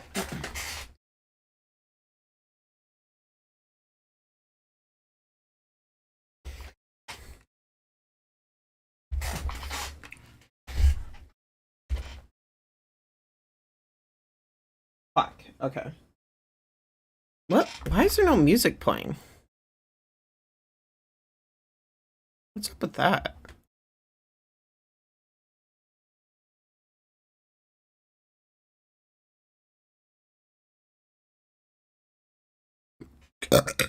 Hmm. This looks fun. Yeah, let's do this. This sounds nice.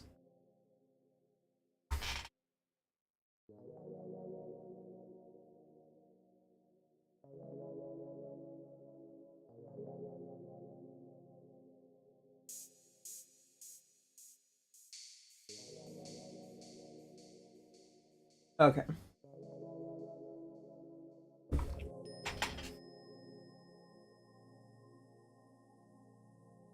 Okay. Let's get this over with. I might get this done. Yeah, I'll more likely have it done by the end of the day.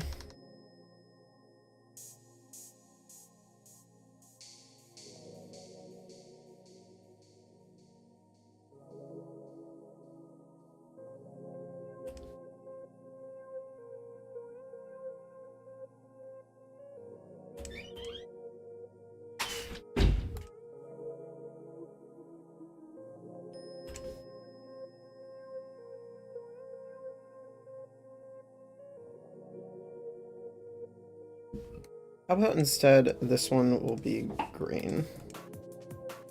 No. That was an awful idea.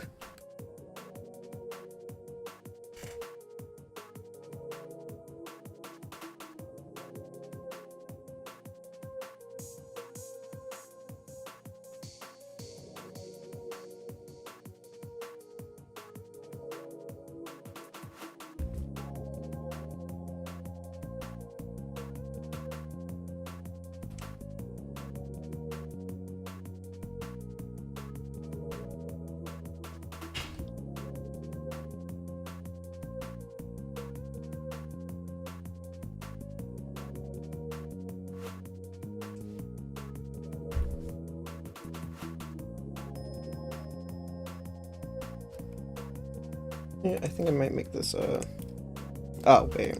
I'm an idiot.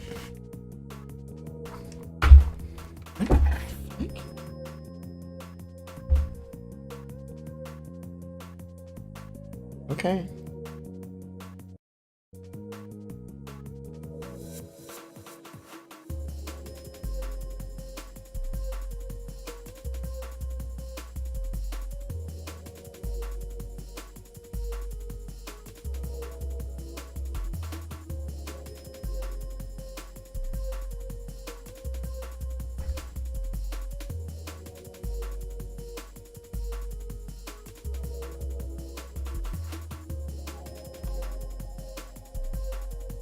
Is stop the music is stop without you doing without you do something?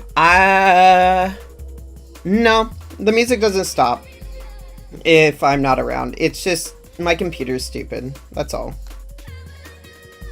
I have bad Wi-Fi. That's why.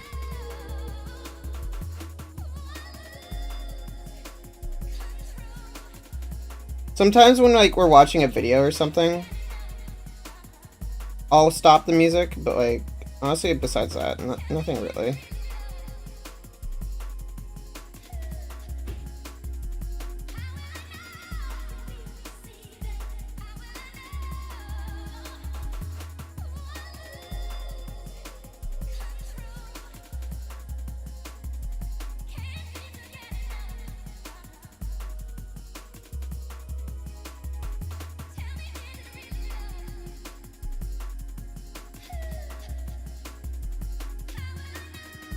And make the screen of the game more short because I think it's not help. That's fair, yeah.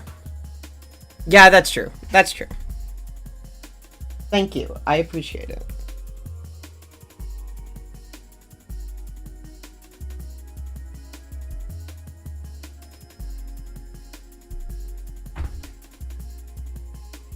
What the fuck?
Okay.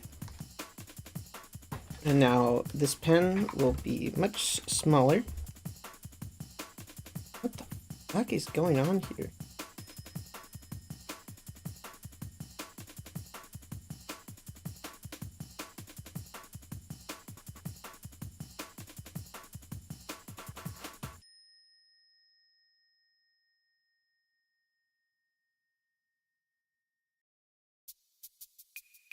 Huh.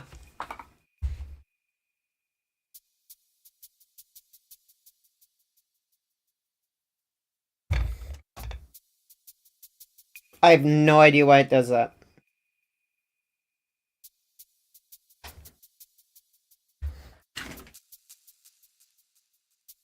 Okay.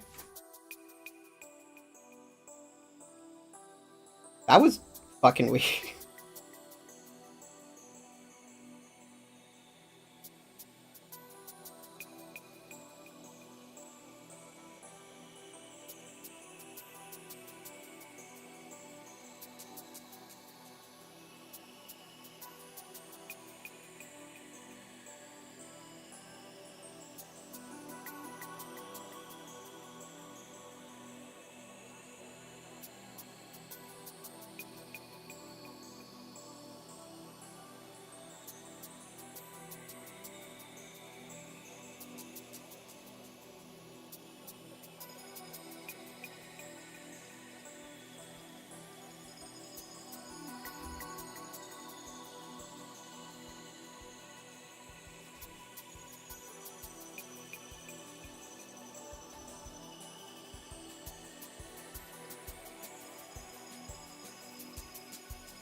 Sorry if I'm not saying anything. I'm just Hookle and make the screen of game.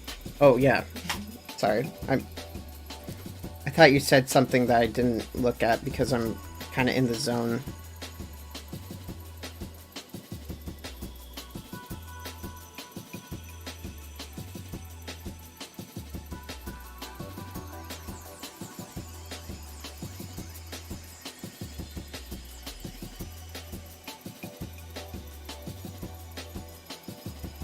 What the fuck?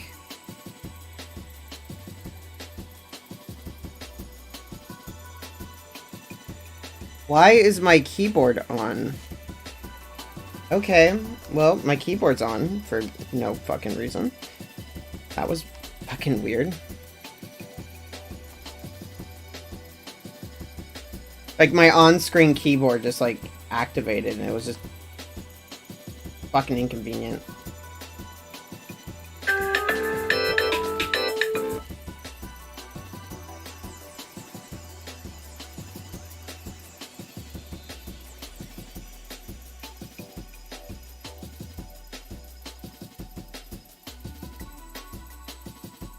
Okay, well, I guess I'll have to finish the rest of this tomorrow. I just need to do this, and I guess as a result of that, I might have to color it and then add a background and shade. Besides that, I just... well, I might just have to shade and add a background, but besides that, I don't really have anything to worry about. Alright, I'm going to take a 15-minute break. And when I'm back, I'm going to be working on my VTuber model. And we'll just have some more fun today, I guess.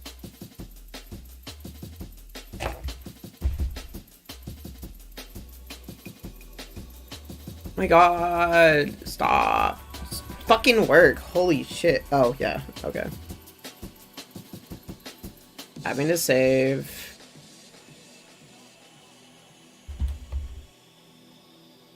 You can make a full drawing with dog and use eraser to delete the lines you don't need if you make each dog an own layer. Yeah, that's kind of what I was doing. Oh, wait, I wasn't. Fuck, you're right.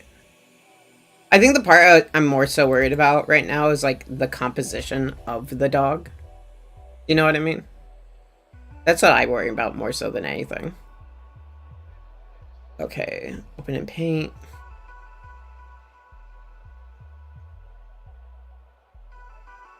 Okay.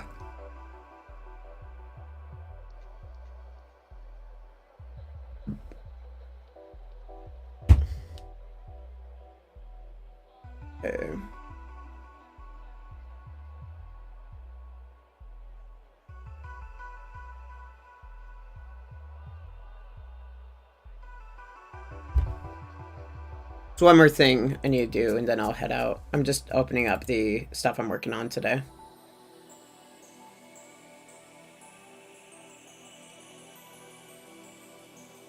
I wonder if you'll meet Azai. Also, if you're enjoying these streams so far, and you enjoy, like, talking, you could totally subscribe, maybe even give the stream a like, so that more people know about this stream. And also, like, giving this stream a like will put it more into the algorithm and make it more noticeable. Also, when you subscribe, don't forget to press the bell notification so you can, like, you know, see me when I come back on next time. Anyway, I'll be back. 15-minute break now. See you in... What the fuck is going on? Jesus Christ, this is so weird. Stop it. Stop it.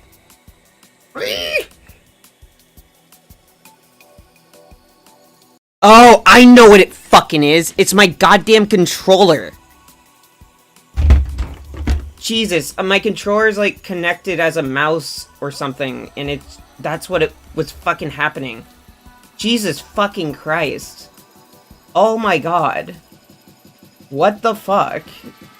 That's so fucking... I have a controller that's connected to my ROM state, connected to like a ROM emulator for like video games I play legally.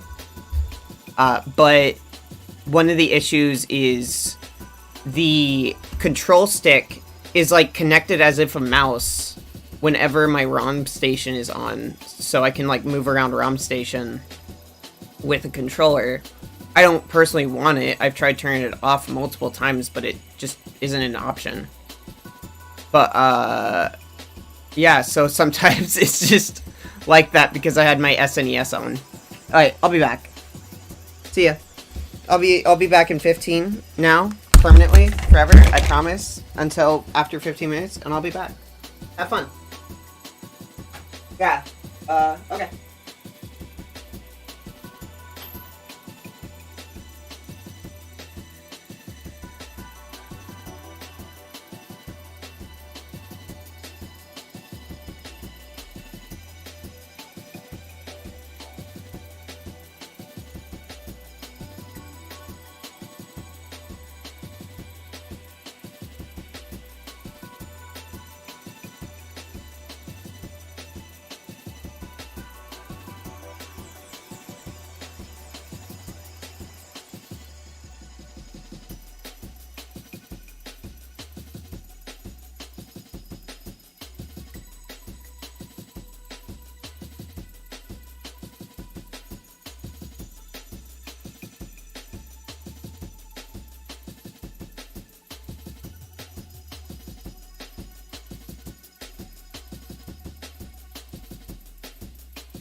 Mm.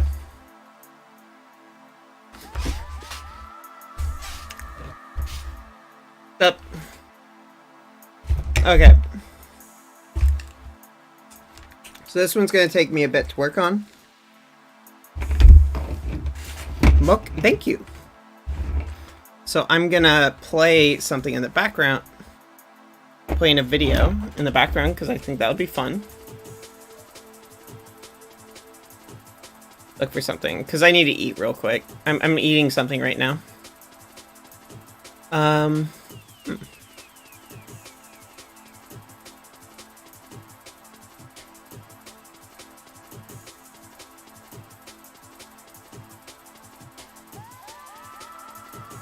Okay. Is this on? Oh no, when's that stream with Vaj? Oh, fuck yeah! Oh no! Oh, damn. I'm gonna miss a Vosh stream. That's gonna make me sad.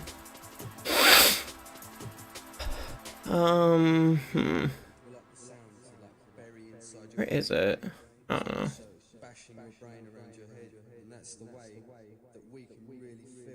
Okay. Let's watch this one. Let's watch this one just for fun.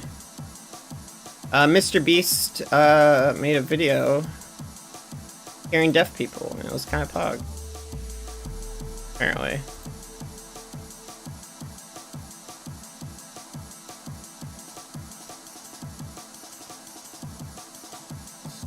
Habuba? Cause I'm a girl. I'm a trans woman, so it's probably harder to tell with me. Which is fine.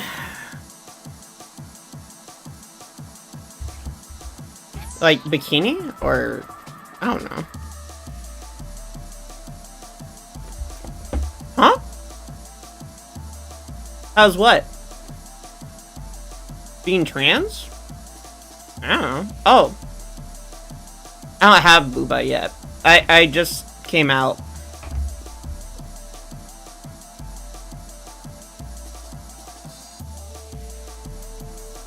I don't know. It's okay. Like, it's nice being myself. Like, coming out's been nice. Like, I've been feeling more comfortable being around people more often and talking. When I came out, but I don't know, like, probably, like, just being yourself. I don't it's just alright. Like, it's good. I would recommend being a trans.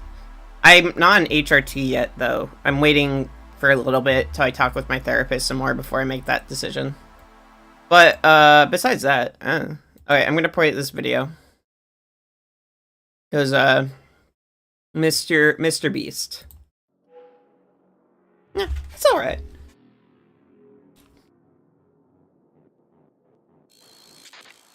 Did you see Mr. Beast made another video? I saw the thumbnail for this like 1 second before I went live. I look forward to the discourse on this one. Well, I am now Mr. Beast's largest fan, so I don't really have anything meaningful to add apart from the fact that I stan him, you see. 1,000 deaf people here for the first time. Yeah, the king of all trans people. Pretty cool. Yeah, he just won't stop, like, you know, hearing people. It's weird. It's fucking whack. Yeah. It's pretty bad, you know, helping people. Today.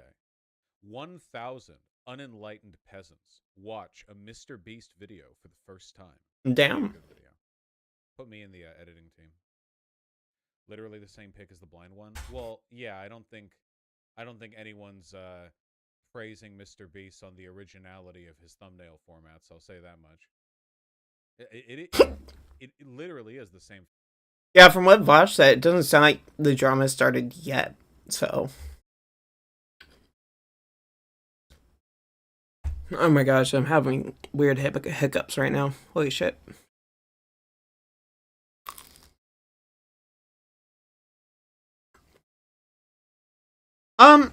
Nothing really. Like, he hasn't really seemed to do anything really bad. Like, I think he talked good about Elon Musk for a little bit, but he stopped recently, so that was probably the most worst thing he did. I think it's more so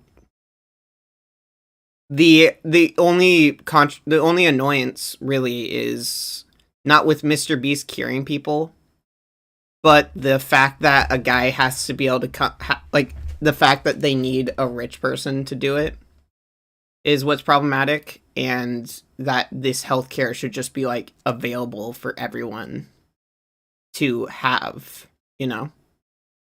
So yeah, nothing about what Mr. Beast does it's in itself is bad. It's just the fact that like these videos are able to happen in the first place rather than people just having access to healthcare is what people are more so annoyed about more than anything. I don't think that many people are really that mad at Mr. Beast. I think it's more so just like the systematic issue in America in how we treat healthcare. They didn't actually take another picture. It's the exact same face.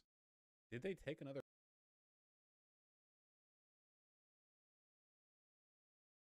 Oh, yeah. Well, that's because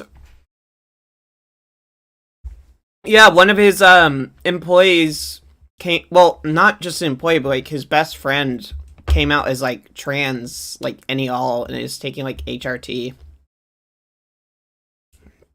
And a lot of conservatives got really mad about that because they don't like the idea of Mr. Beast, of a trans person being in like literally the most popular YouTubers channel, you know. That's more so the issue. Anyway, I'm gonna press play. Their picture? Oh god, they did take another picture. These are actually two different pictures. Wait, oh fuck. Okay, I'll be back. I'm gonna grab my water. Fuck. Oh god. Why am I like this?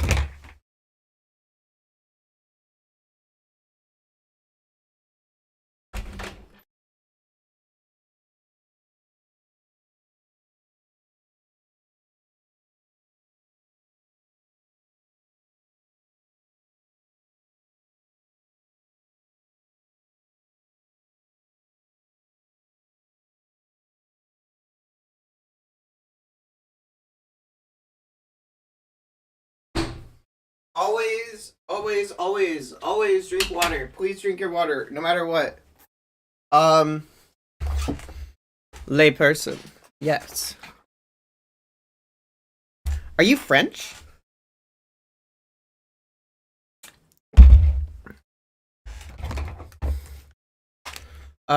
Is not another drama with person from Mr. Beast team. And I hear how baby this person. Yeah. So basically, that person is trans, and his wife divorced him. Probably because she wasn't into women or trans people.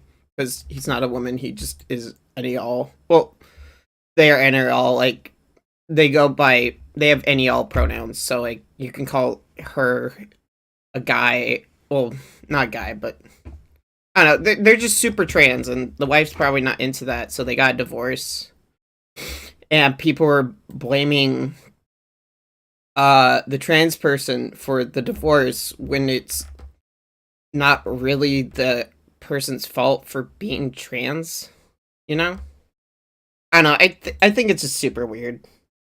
The way we treat marriage is pretty fucked up, honestly. In my opinion.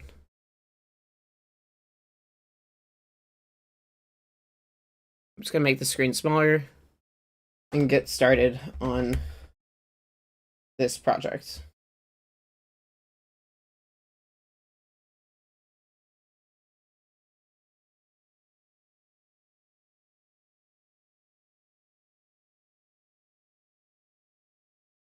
Oh, he just Oh my god, why is the screen quality like this? That's crazy. That's psychotic. That's actually worse. Yeah, the hair is very slightly different. I didn't know if the shirt difference was like a color grading thing, but no, it's different. That's crazy. Man, same beard. Whatever. How weird does it feel when you have to take dumb pics for a thumbnail? Well, I don't. I don't do that. My editor. Let's see, sorry, I'm just Strange. Point up a reference sheet. I don't want to take pictures of myself. I take enough video of myself. Yeah, pretty uncanny, I'd say. Yeah, do you think this is going to lead to a bunch of like deafness discourse? There are some hardliners in the deaf community who think it's a kind of eugenics that you can give people prosthetics and surgery to allow them to hear. And What? they think it's like the destruction of their community. What? Personally, if ever there was a community that I think should be destroyed, it would be a community based. Wait, hold on. Let me put the horse before the cart here. The way in which it should be destroyed is by eradicating the illness that causes it, and the illness could be deaf. There we go. All right, we ordered our pieces together there. I don't think anyone can clip that. Yeah, no. I mean, people say like, well, with every generation there are fewer deaf people, so our community is dying, and it's like, okay, isn't that kind of a good thing? A little bit. Like, it's not good to be deaf, right? Like, you would want to hear. That's preferable, Hmm. you know. It's like the leprosy community is dying not because of the leprosy, but because fewer people have leprosy. It's like, well, okay, that's fine, I guess. The smallpox community, yeah, So is the baby will need a man, but now obtain a woman has father, mother? I don't know. I think babies just usually need like babies just usually need like two parents, and it's not like they lost both parents. It's just those parents aren't in a relationship anymore. Like the kid's still gonna get taken care of. It's just someone else that's it's just the relationship between both parents has changed now. So I don't know. I don't think anything really bad has happened to the kid. In fact, usually in the long run, it's better for the kid that the parents that don't love each other in that way anymore get divorced. Because living in like a household with two parents that fucking hate each other is not usually fun. From scientists usually say kids living in toxic households is big cringe.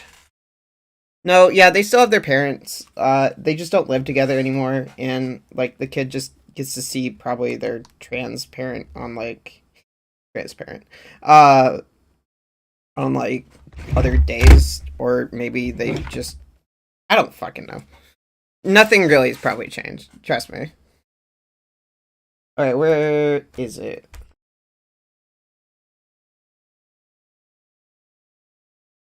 From how it sounds and from how they talk about it, it doesn't really seem like anything has like affected anyone. Yeah. I think that's probably the best way to go about saying it.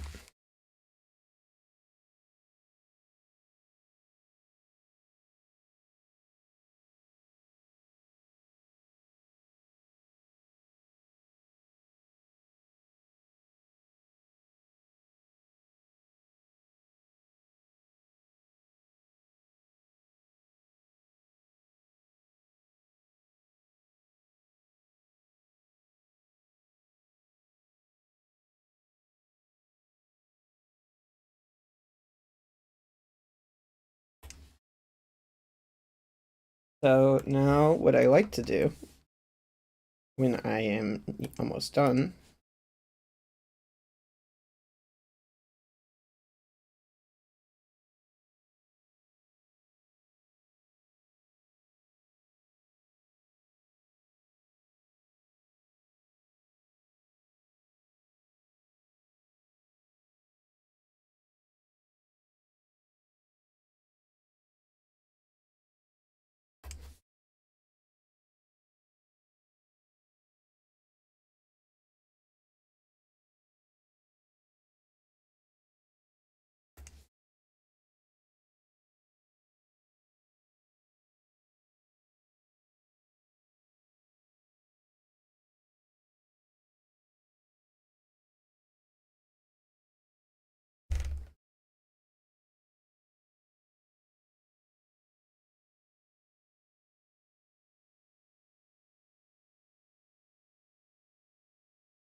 Yeah, it seems pretty fine overall.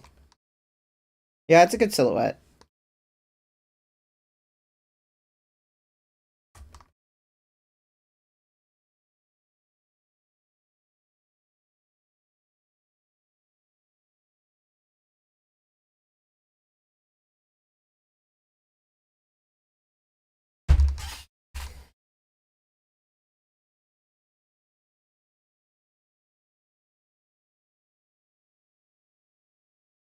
Okay, sweet. Yeah, actually, I made a VTuber once, and I hated it. Yeah, I made a VTuber once, but I didn't really put much work into it. I'm not gonna lie and say that this is my magnum opus of VTubering, but I don't know. I didn't really like my previous VTuber, so I just made a new one. And this one I'm gonna try to make more expressive, have more expressive stuff I can use. Yeah. So this one will be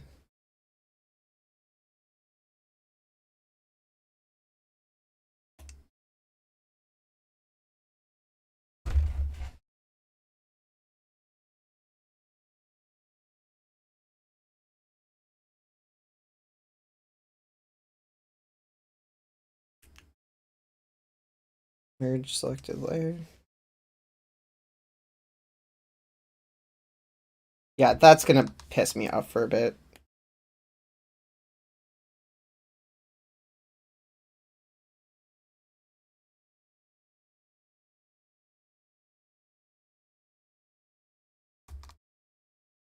God, that's gonna bother me so much. Holy shit.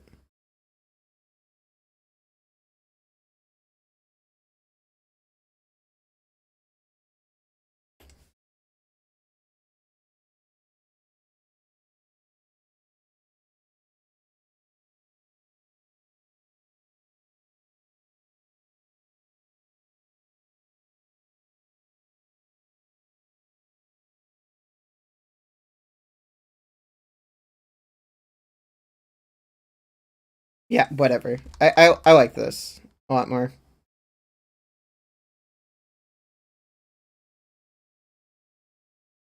I kind of like that actually. Yeah, let's go with that.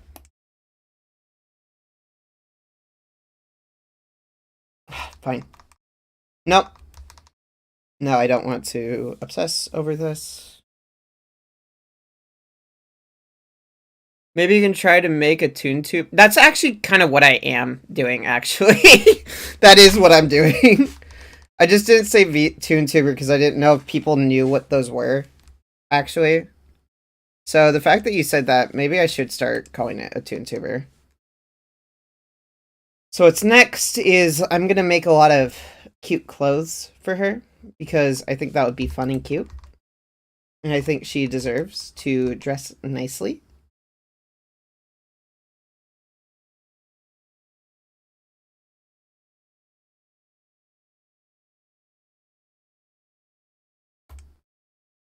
So what do you normally do for fun?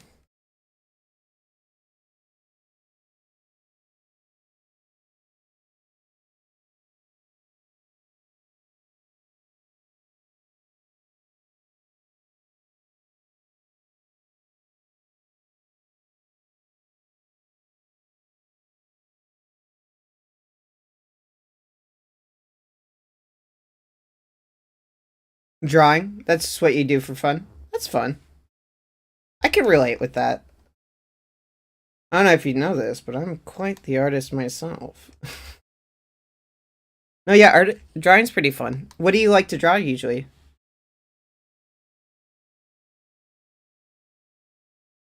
Jesus, stop it. Jesus, stop it. Oh my god.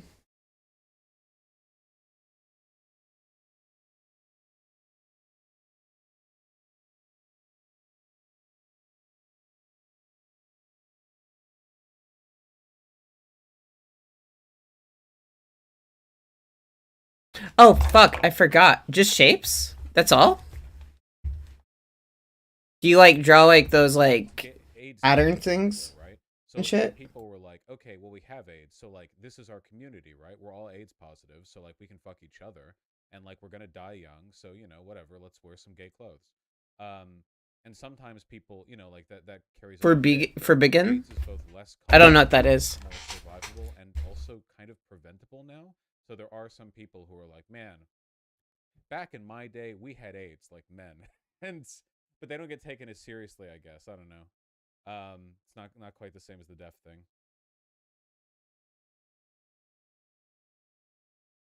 It's like glasses. Yeah, the glasses community. Okay, unironically though, it's gonna be crazy when we like magically find a way to eradicate blindness, and instantly everyone's like, okay, but we're still gonna wear like fake glasses, right? Because like everyone likes glasses, or not everyone, but like they're a very common fashion attribute. So Yeah, immediately people honestly. wear them for fashion purely, you know. Yeah. Wait, what am I doing? What I was wasn't it? gonna do that. I was gonna give them clothes. Jesus. The gist of his videos, he spent, according to him, $3 million to give these guys some new Such an equipment for idiot. hearing aids that work better Just than older ones, idiot. some sort of Gosh. well, okay, man, $3 million for 1,000. Yeah, I guess that's about right, person per person. Yeah, I guess. Damn. Whew. Oh yeah, we saw that guy from the moderator of that incel forum got laid, and then it was like, bro, you got laid? The incel community is dying. Do you remember that? Yeah, people do this a lot. Yeah, I don't know. I think it'd be good if people didn't have disabilities generally. It's probably good that they don't, I think. What's your prescription? Can you hold it up to the camera so we see your POV? I don't think that's how,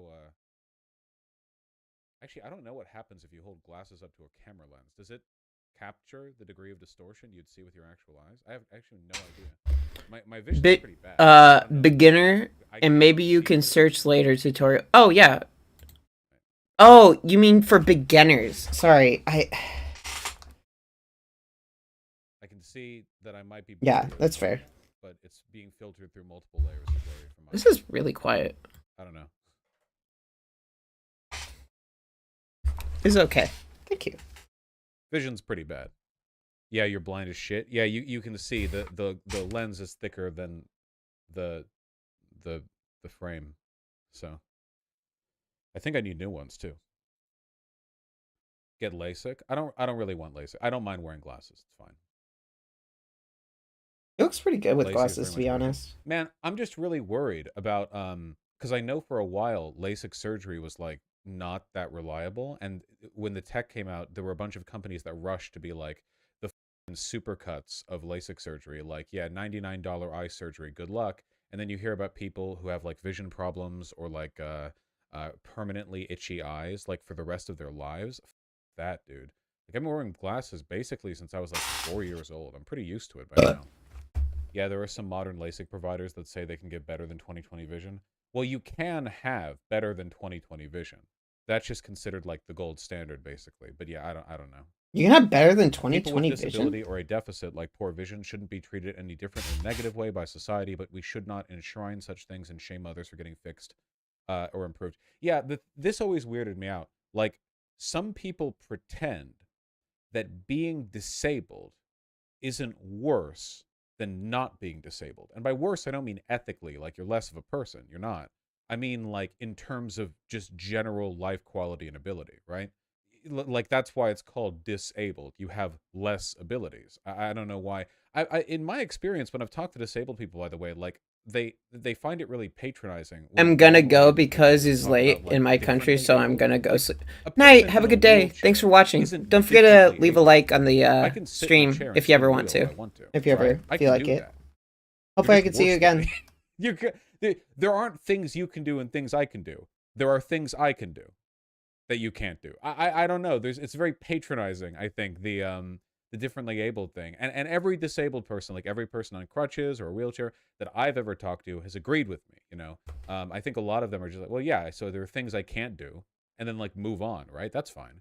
I just don't get it's like it's the paternalizing, you know, like, ah, well, I know that you secretly crave validation. And by validation, I mean you want us to pretend you're exactly like everyone else. And I don't think that's people. This is like a stereotype of the left, right? But some people do the thing, you know. I don't think the left broadly does a lot of this stuff. Like, I don't know, condescending expect or racism of low expectations or whatever. But some lefties do, you know. I think it should be called out and identified when it happens.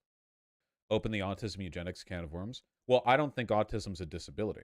Autism is like a mental condition. Sometimes it's bad enough that it does like disable you, but as a, like by default it doesn't. It's like um it's like I don't know, like ADHD. Maybe not ADHD, maybe that's not the best example. It's just like it's like a different set of ordered personality traits. But a person being like kind of autistic, that doesn't mean there's like a thing in life they're missing. They're just different, but that's fine, right? Like it's just like behaving differently. Sometimes it's enough of a difference that it's a problem, but I don't know if I feel comfortable thinking of that as like a disability, the way you could like concretely define a disability. A person who is in a wheelchair who doesn't have use of their legs, that's just, you don't have use of your legs. Deafness, can't hear. Blindness, you can't see. But autism, it's like you can't stand the feeling of two foods that have different textures in your mouth at the same time. I don't know if that's not. Oh yeah, bro, autism, you're not differently abled, okay? You're disabled, all right? I can eat mushy peas and bread at the same time, but you can't. So there's just things I can do that you can't, huh? Would ADHD be considered a disability then? I think ADHD would, because ADHD refers to a literal like deficit in the there's some like ADHD isn't like a personality trait, I don't think. It's like a way that the emotional or chemical regulation in your brain. I could be totally off on this. Like I think there's differences here. Like I wouldn't say that depression is like a personality trait that makes you different. I think depression would be a disability.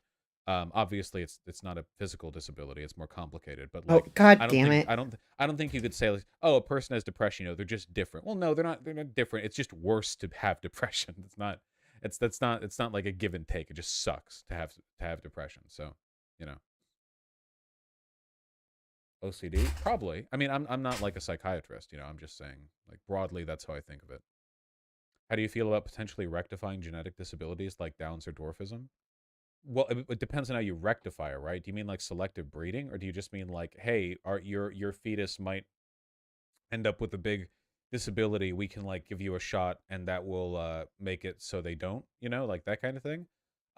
Look, this gets into really complicated shit, but like personally, I don't think there's anything fundamentally morally wrong about guiding the health of your unborn child through genetic alteration. There are a million ways it can go wrong, and there's a billion ways it can go wrong when you start involving the state and like legal obligations. But on principle, like by default, I don't think it's innately a bad thing. I think that potentially it could be a good thing, right? Because a higher immunity or resistance to disease, a lower likelihood for some conditions, those are good things that improve the quality of human life. The problem with eugenics has never been the abstract of eugenics, because the abstract is like, what if we all live to be 300 and we're really strong and cool? Like, okay, fine, right? It's always the in practice. What usually happens is a bunch of like white supremacists start measuring skulls, and then like, you know, they make shit up, and you know, Holocaust and blah blah. So you got to be careful with that. Do you think AI could be used to find cures for disease and illnesses? I All right, I'll yell at you. Okay, AI isn't magic, all right? When we talk about AI right now, we're talking about an iterative process that allows you to build a machine with certain inputs, and then with a control feed that tells that machine like the extent to which what it's doing is like a desired outcome. It can modify and iterate and build on that. Um, Finding cures for diseases and illnesses isn't like a what if we had like 5 billion like chemical parts that we connected and like do it randomly a million billion times. That's just not how it works. The problem with like looking for disease cures, illness cures, isn't what if we had a system that could combine molecules better. It's how do you go through the process of like trialing it and developing it and testing it and studying it. Because if you have a potential cure for some disease, you don't just put that to market. You're looking at years or even decades of research and testing, and AI doesn't like fix any of those problems. I think like maybe AI could like help with some kinds of pattern recognition, or you could argue like maybe it could get really good at seeing what Oh the my inside of the body god. looks like and knowing, okay, well here like a dose of radiation, here a dose. Like there are certainly like things it could do, but it can't solve like the upper order brain work. That's needed for this kind of stuff, because in this case the upper order brain work literally requires like years and years of interpersonal human testing, which is not something the AI can do, or even theoretically could do. You need humans for that. Vosh, I disagree. I don't think deafness is a disability any more than autism is. Well, then you're like delusional. Deafness is literally a disability. That's not the only way in which deaf people are disabled is how their families and people often refuse to learn ASL. Why the would I learn American Sign Language? Like, come on. I can learn ASL. They can't hear me talk. It's a disability. Like, why avoid that? Why not just say, yeah, they are disabled, and I think we should make better accommodations for them. That's fine. Like, I'm so on board with that. But I'm not going to learn ASL. I've interacted with like maybe 3 deaf people in my life. I'm going to learn a language for that. Maybe if I had one who was like a family member, um, or a partner or something. But no, I would never. I don't think I could have a partner who is deaf. I like the sound of my own voice too much. Yeah, sorry, I just had to think about that for a second. A partner who couldn't listen to me talk? That's like 98% of the shit that I yeah, hold no. I'm so not. Yeah, that's not a good relationship match, you know? Not to say they're inherently worse or anything. Maybe they would consider it a blessing, you know? Like thank God I don't have to listen to them. But yeah, oh gosh, can you sign it all? Just curious. I can do this with the Ahegao when someone's coming on my face. I learned that from the Ollie London H3H3 Ethan Klein stream. Apart from that, no. Vosh just walks around the house all day rambling to himself, mostly to the cats. Deaf from birth people think this way because hearing isn't something they think about.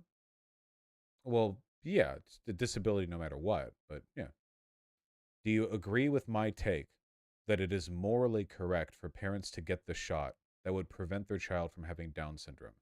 Okay, this is a really complicated question, all right?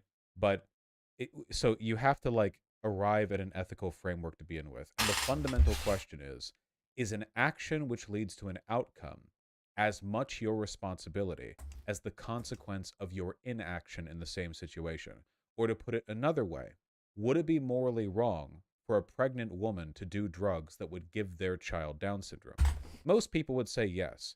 So the corollary to that is, if it's wrong to do something that produces Down syndrome in an unborn child, is it wrong to not do something which would prevent it? Now, this is an unanswerable question empirically, because the question of like action versus responsibility for inaction is not like a solvable thing. But in my opinion, I think it would be morally good to prevent the kid from having Down syndrome. Are all humans disabled in comparison to animals that can sense magnetic fields? Well, disability in the context we What? use it is like a human-centered term, so we wouldn't use it when referencing us to other animals. But if you mean like in a broad sense, like encompassing all like animalistic behavior, yeah, we would be disabled compared to hawks for their sight, or cats for their hearing, or whatever, a million other things, right? Like we're humans. Bosch, in regards to having a deaf partner, you could just talk and sign at the same time. I'm not Italian, much as I pretend to be sometimes. No, no. They wouldn't hear my voice. I don't like. I'm not here to reveal the whole game to you guys, but like 98% of my hookups are me autistically rambling to someone about the game idea that I have, and then they're like, "Oh, okay," and I'm like, "Here, listen to this," and then I pull out my phone and record a 1 minute clip of me talking about it, and they're like, "Wow, that's so interesting. Oh my god. This has happened multiple times. I can't do this with a deaf person, okay?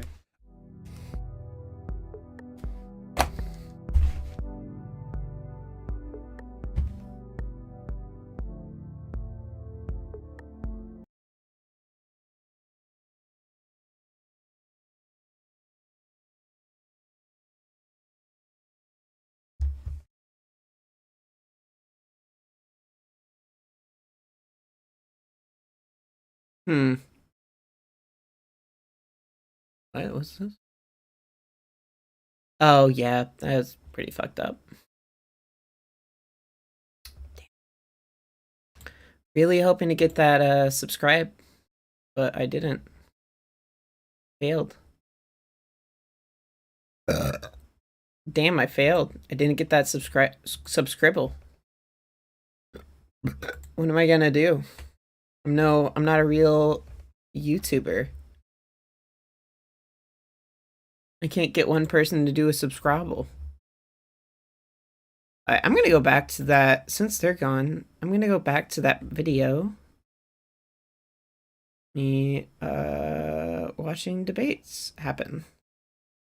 This was funny. I had fun with this video in particular. Thing that was rock and roll was something that was new back then. No, correct. And you could also argue that in the 80s, more people came out because music like George Michael was and songs about freedom and stuff. So then why are coming you out concluding that TikTok is making people trans? I don't understand the logic. You just contradicted yourself. No. What I'm saying is, in the last 5 years, there is an increase in gender clinics opening because they are exploiting these children that are being pushed trends. There's a lot of lobby groups. Ethan, the Human Rights Campaign is a massive lobby group. Okay. Ollie, you were trans before TikTok. I've struggled with gender dysphoria for all of my life. Before TikTok. Correct. But my identity struggles came about because I was using social media too much. And Ollie, you were born in 1990. You're not that much younger than me. When I grew up, there was no social media. I don't believe you probably had social media until you were in your 20s, well into your 20s. Yeah, correct. And the reason I struggled with my identity was because of bullying in childhood. But then I only transitioned as an adult. But bullying in childhood, we established from the report that you told me to read that bullying in childhood results in less people transitioning. Sorry, say it again. The study you sent me about bullying, the conclusion was that bullying results in less people transitioning. So you says it's a result of social media. Well, you didn't have social media. Then you says it was a result of bullying. But this study you told me to read says bullying reduces the amount of people who transition. So how is it that you were trans before, outside of all of these influences that are turning people trans? Well, firstly, I'm an individual, so I'm one person. So my experience is not reflective of every single person that becomes trans out there. But the thing is, I became trans as an adult because I really struggled with my identity throughout my whole life. And yes, I did get bullying. Every case is different as well. Some people are bullied because of their gender identity. Some people are not. So every single case is different. But the reason I became trans was, you follow my journey, the Korean stuff. That was me trying to find myself and trying to, fit in because I hated the way I looked. If your journey is a personal one, which I totally understand, then what gives you the right to project your personal experience onto others? Well, I speak to detransitioners every day. I speak to parents. I speak to women. So that assumes a bias, Ollie. You're talking all day to detransitioners. We've also established, because we, I think, like studies, or I don't know if we decided, I think you said you like studies, because 27 of them made a consensus that 99% of people that transition don't regret it. So if you spend all day talking to the 1% that do regret it, don't you believe that underlies a bias? Perfect. Oh, perfect. I was thinking, okay, so he's going to point out that there's a selection bias in who he's talking to, but is he going to frame the selection bias against the disproportionate number of people who don't regret? Perfectly done. Yeah, really, really good. If he capped this off with saying, like, well, for one detransitioner, you should talk to 99 happy trans people, maybe he will. But it's really, really good. Yeah. No, I don't believe it because I talk to all sorts of people. I talk to parents that have trans kids, and they're trying to navigate through that. And the general consensus with everyone I speak to, because I'm not right wing or left wing. I'm just very much in the center. I'm just trying to help people using my platform to try and help people. The general consensus is we shouldn't be doing this to kids, and there generally is a concerted push over the last 5 years to medically transition children. Notice how, again, he didn't answer the question. He just said, oh, I don't just talk to detransitioners. I talk to parents who hate their trans children. Yeah, I talk to estranged parents who don't understand why their trans children don't call. If kids want to experiment, if a girl wants to be a tomboy, nobody has a problem with that. If they want to become trans as an adult, that's on them. But the issue that I talk about every day, I talk with parents, I talk with all these detransitions, is when this happens to kids. That's the issue I'm speaking about. Right, but that's not about people being trans. Let me ask you another question, just to pivot a little bit. I'm one of the people that would say Ollie London is willing to do anything for attention. You have probably some kind of, I don't want to diagnose you, I'm not a psychiatrist, but there is some craving for attention, clearly, right? Good or bad. You said your pronouns were core Ian, you said you were going to get your penis size reduced so that you could look more, you could be a more authentic Korean. I mean, these are not serious things. You provocateur.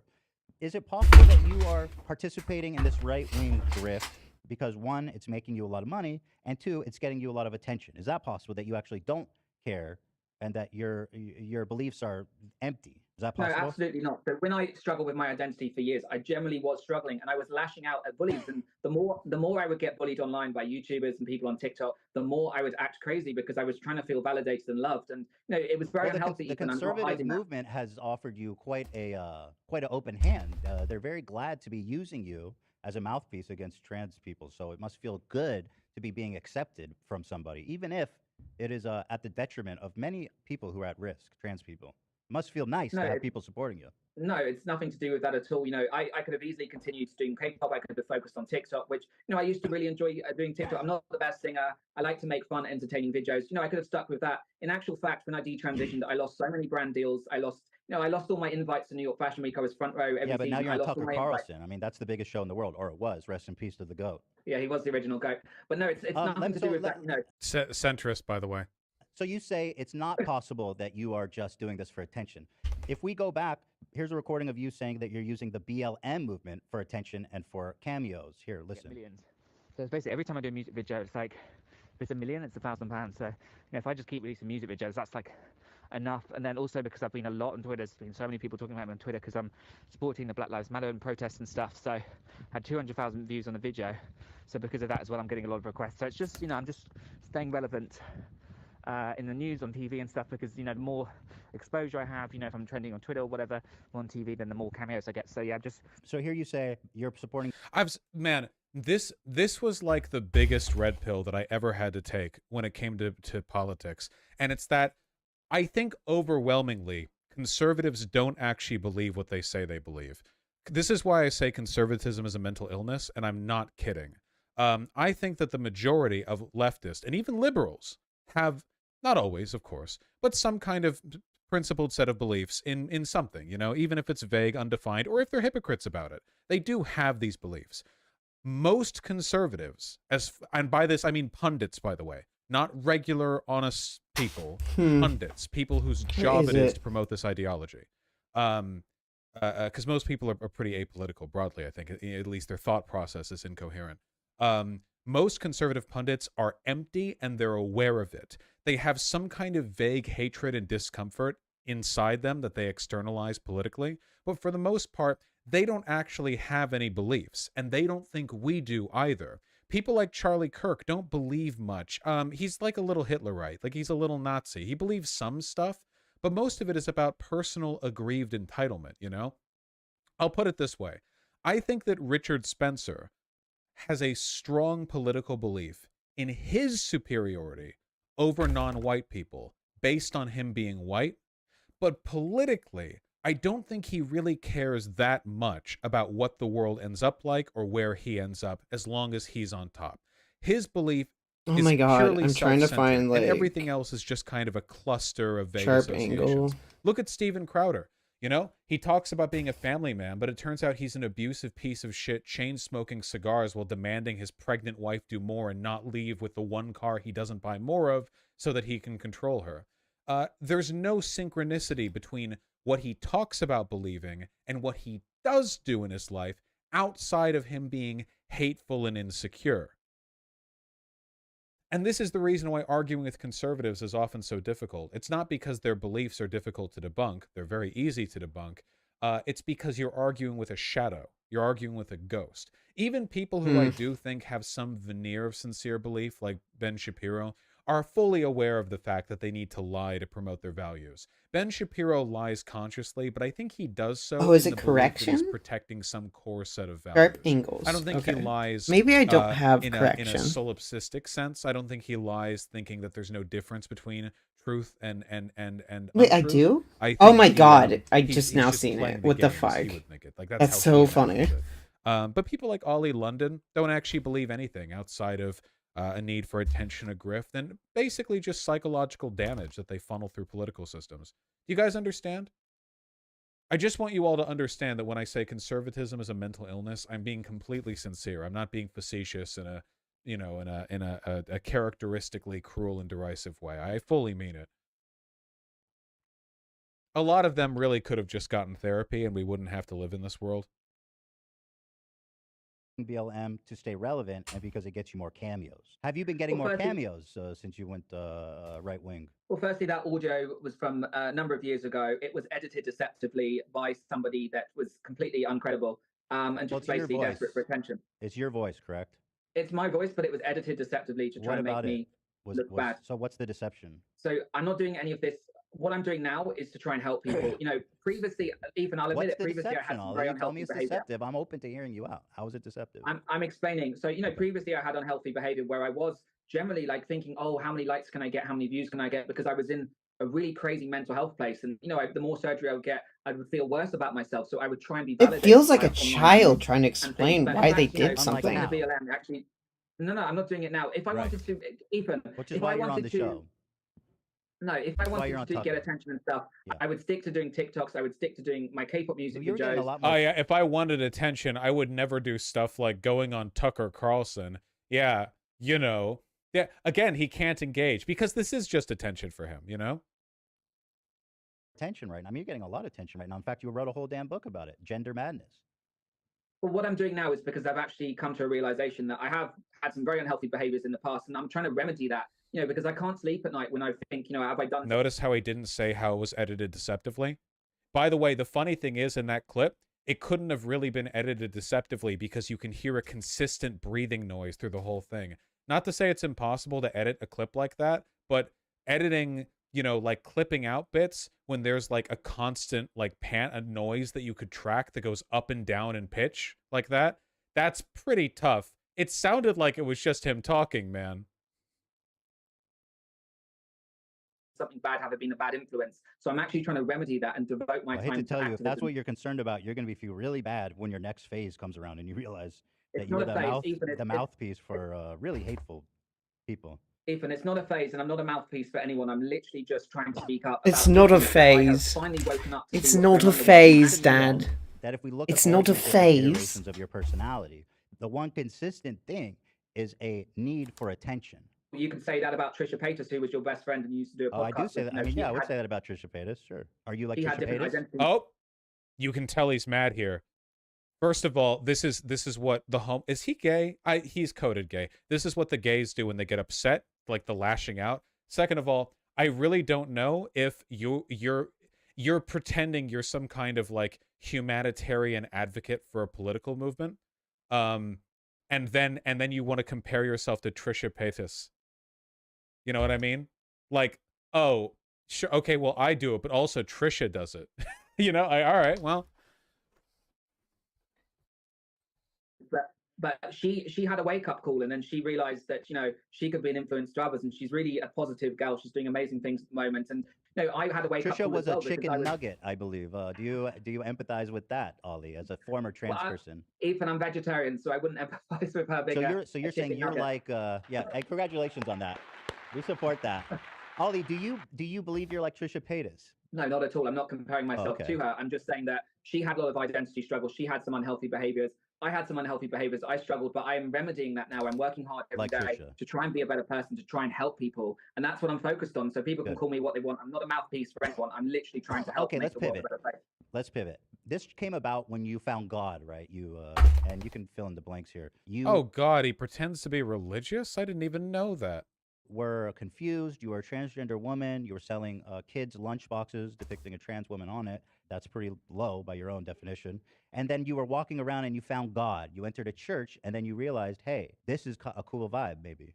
Well, no, actually, before that, I was starting to go to therapy. So basically, I lost a lot of my friends. People thought I was really like crazy, and I was. I was very mentally unwell with all of these different crazy identities that I struggled with. So I actually started therapy first, and I started going to sessions twice a week. And then they actually told me, you know, you need to speak about this. You need to find a community that's accepting, non-judgmental, and kind. So hold on. Your therapist told you that you're not trans? No, my therapist didn't tell me I wasn't trans, but they said if I'm having issues and struggling with who I am, perhaps I should find a community that's very welcoming and might make me feel like I can belong. You know, take some time off social media. So they didn't tell me not to be trans. It's nothing to do with that. So they literally told me to try and find myself. So you took a break off social media, and then you took your your time to find God and find your new self. I stopped. You know, I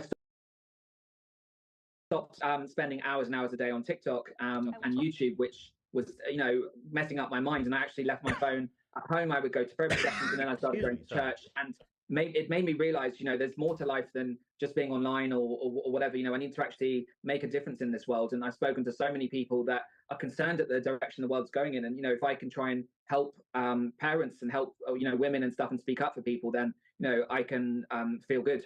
I want to show you this clip from an interview from Piers Morgan, okay? Lots of pictures here of you as a woman. So how long ago was that? Was that quite recently? That was actually at London Fashion Week, so that was literally a month ago, so kind of a drastic change. So you went from trans woman at Fashion Week a month later to being on Piers Morgan denouncing the trans movement. When you said take your time and talk and figure out who you are, that all happened within a month. No, actually, since I originally transitioned, I felt great for a couple of months. And then I really started to question it. I started to think, okay, I can even do more surgery to make myself physically become a transgender woman, or I can take a step back. So I was having a lot of thoughts of regret, but it was too late at that point. I'd already done facial feminization. I'd already changed myself. I was very confused. You didn't do facial feminization. You did facial Koreification. What the do you mean? I don't think facial feminization surgery involves removing your double eyelid. Maybe it does. I'm not aware if that's the case. So I'd been having those thoughts for a number of months. And then within a month from that particular picture being taken, I actually detransitioned. So tell me about finding God. Tell me. So again, literally 1 month. And bam, Piers Morgan, the full conservative grist circuit. Again, there's just there's a lot of money in this circle. Remember that one video on TikTok, I think it was, from Chris Raygun, where he said, when he was a younger YouTuber, he got an email from a powerful conservative group offering a lot of money, saying, well, do you want to promote conservative views? And he could tell which YouTubers accepted the money. There's just so much money in this scene. Nothing like this exists for the left. Nothing at all. And on one hand, I do appreciate the innate authenticity this gives the left. The fact that if a person is expressing left-leaning values, there's a much greater likelihood that it's coming from something in their mind, rather than just like they just got paid to say it. But on the other hand, man, we are really fighting an uphill battle. I think it says a lot about how weak conservative values are that they need to pay people to do this, though, right? Because at the end of the day, like, the real values being promoted here are just like protect the corporate interests of the ultra-wealthy benefactors who are funding this big grift scheme. That's it. And nobody but the upper the 0.01% benefits from that. And for that reason, they have to pay people to lie, An authentic assessment of our political situation would lead people to leftism, 9 times out of 10. About when you were in the church and you had like an awakening. Well, I'd lost a lot of friends. I lost a lot of loved ones because they thought my behavior was very unhealthy. And, it was a now or never moment. I could have continued down a very destructive path, destructive for myself and people around me, and destructive for, people that see me online. I think I was, not a good role model, and I deeply regret that. So I needed a role model. I find that interesting. No, well, at the time in my delusion, I thought I was a role model for people that liked K-pop and wanted to be a K-pop star. But, so then I started going to church to try and take some time out to think about my life and think, what is the next step for me? And then, I forgot to turn on my timer. Okay. With who I am and stop doing all this craziness and try to get back to the real me, and that's the most important thing. I've heard you mention the real you being a British man, but if you talk to other people, I think they might say the real them, and as I think you would agree, people are born gay. They don't choose to be gay. Do you agree with that? Yes. Okay. Yes. Okay. So then why? And I agree, and I believe that some people generally feel trans since they're born. I do believe that. So God made them that way, right? So God would have made them that way.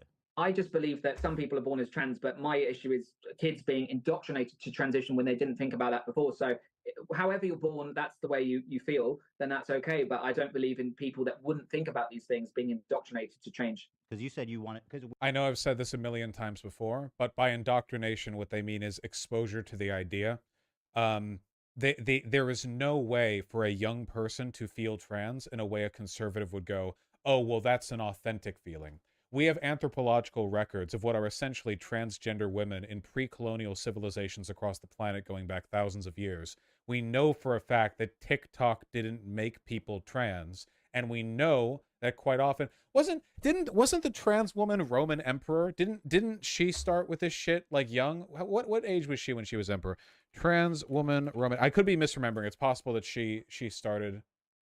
No, she died at 18. So obviously, Elagabalus. Elagabalus. That's right.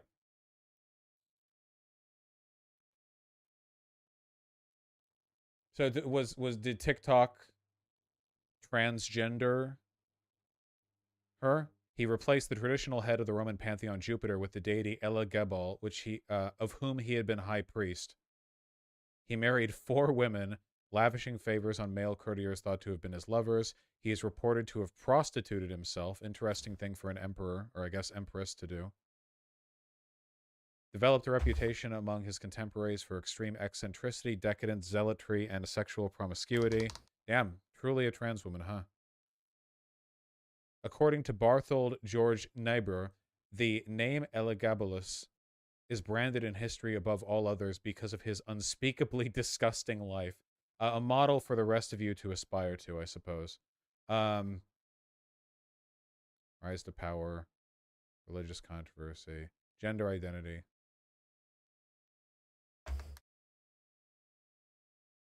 Dio says Elagabalus delighted in being called Heracles' mistress, wife, and queen. The emperor reportedly wore makeup and wigs, preferring to be called a lady and not a lord, and supposedly offered vast sums to any physician who could provide him with a vagina. For this reason, the emperor is seen by some writers as an early transgender figure.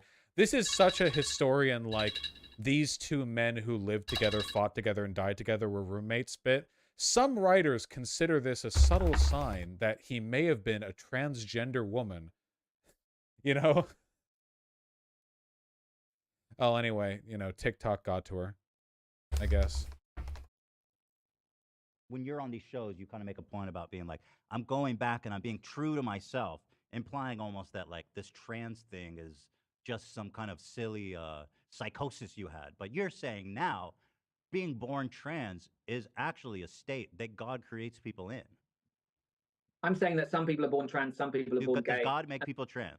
I'm not saying anything on that subject. Why? I'm just saying that some people feel, everybody feels different. Everybody feels different. Wait, why inside, are you not willing to say that God makes people trans? I'm just saying that people are born in different ways. They feel different. Some people might be born intersex. Some people are born gay. You talk about God going back to how God or Jesus intended me. So I feel like this is an interesting point to resolve, because this is something that you bring up in your interviews. God makes people trans. I find that to be. I never said God made people trans. I never said God didn't make people trans. Does God make people gay? Does God make? This is another really interesting consequence of the internal contradictions in their logic. So Ali, again, will say whatever he's told to say, but the logic that he's defending here is that all trans people are degenerate. He's lying and saying he believes that you can be authentically transgender, just not as a kid or whatever. But if you're religious and you believe people can be authentically transgender, you must believe God makes people trans. That is a necessary and direct consequence of your beliefs. You cannot reconcile these without saying that. But he can't say that because he's a conservative grifter, and him saying God makes some people trans would be a complete no-go for the broader movement. So he has to tap dance around it. I bet he won't answer this directly. People gay? I'm just saying that people are born in different ways. Because you said you were born gay, and so I was born a man, and then as a teenager I became gay.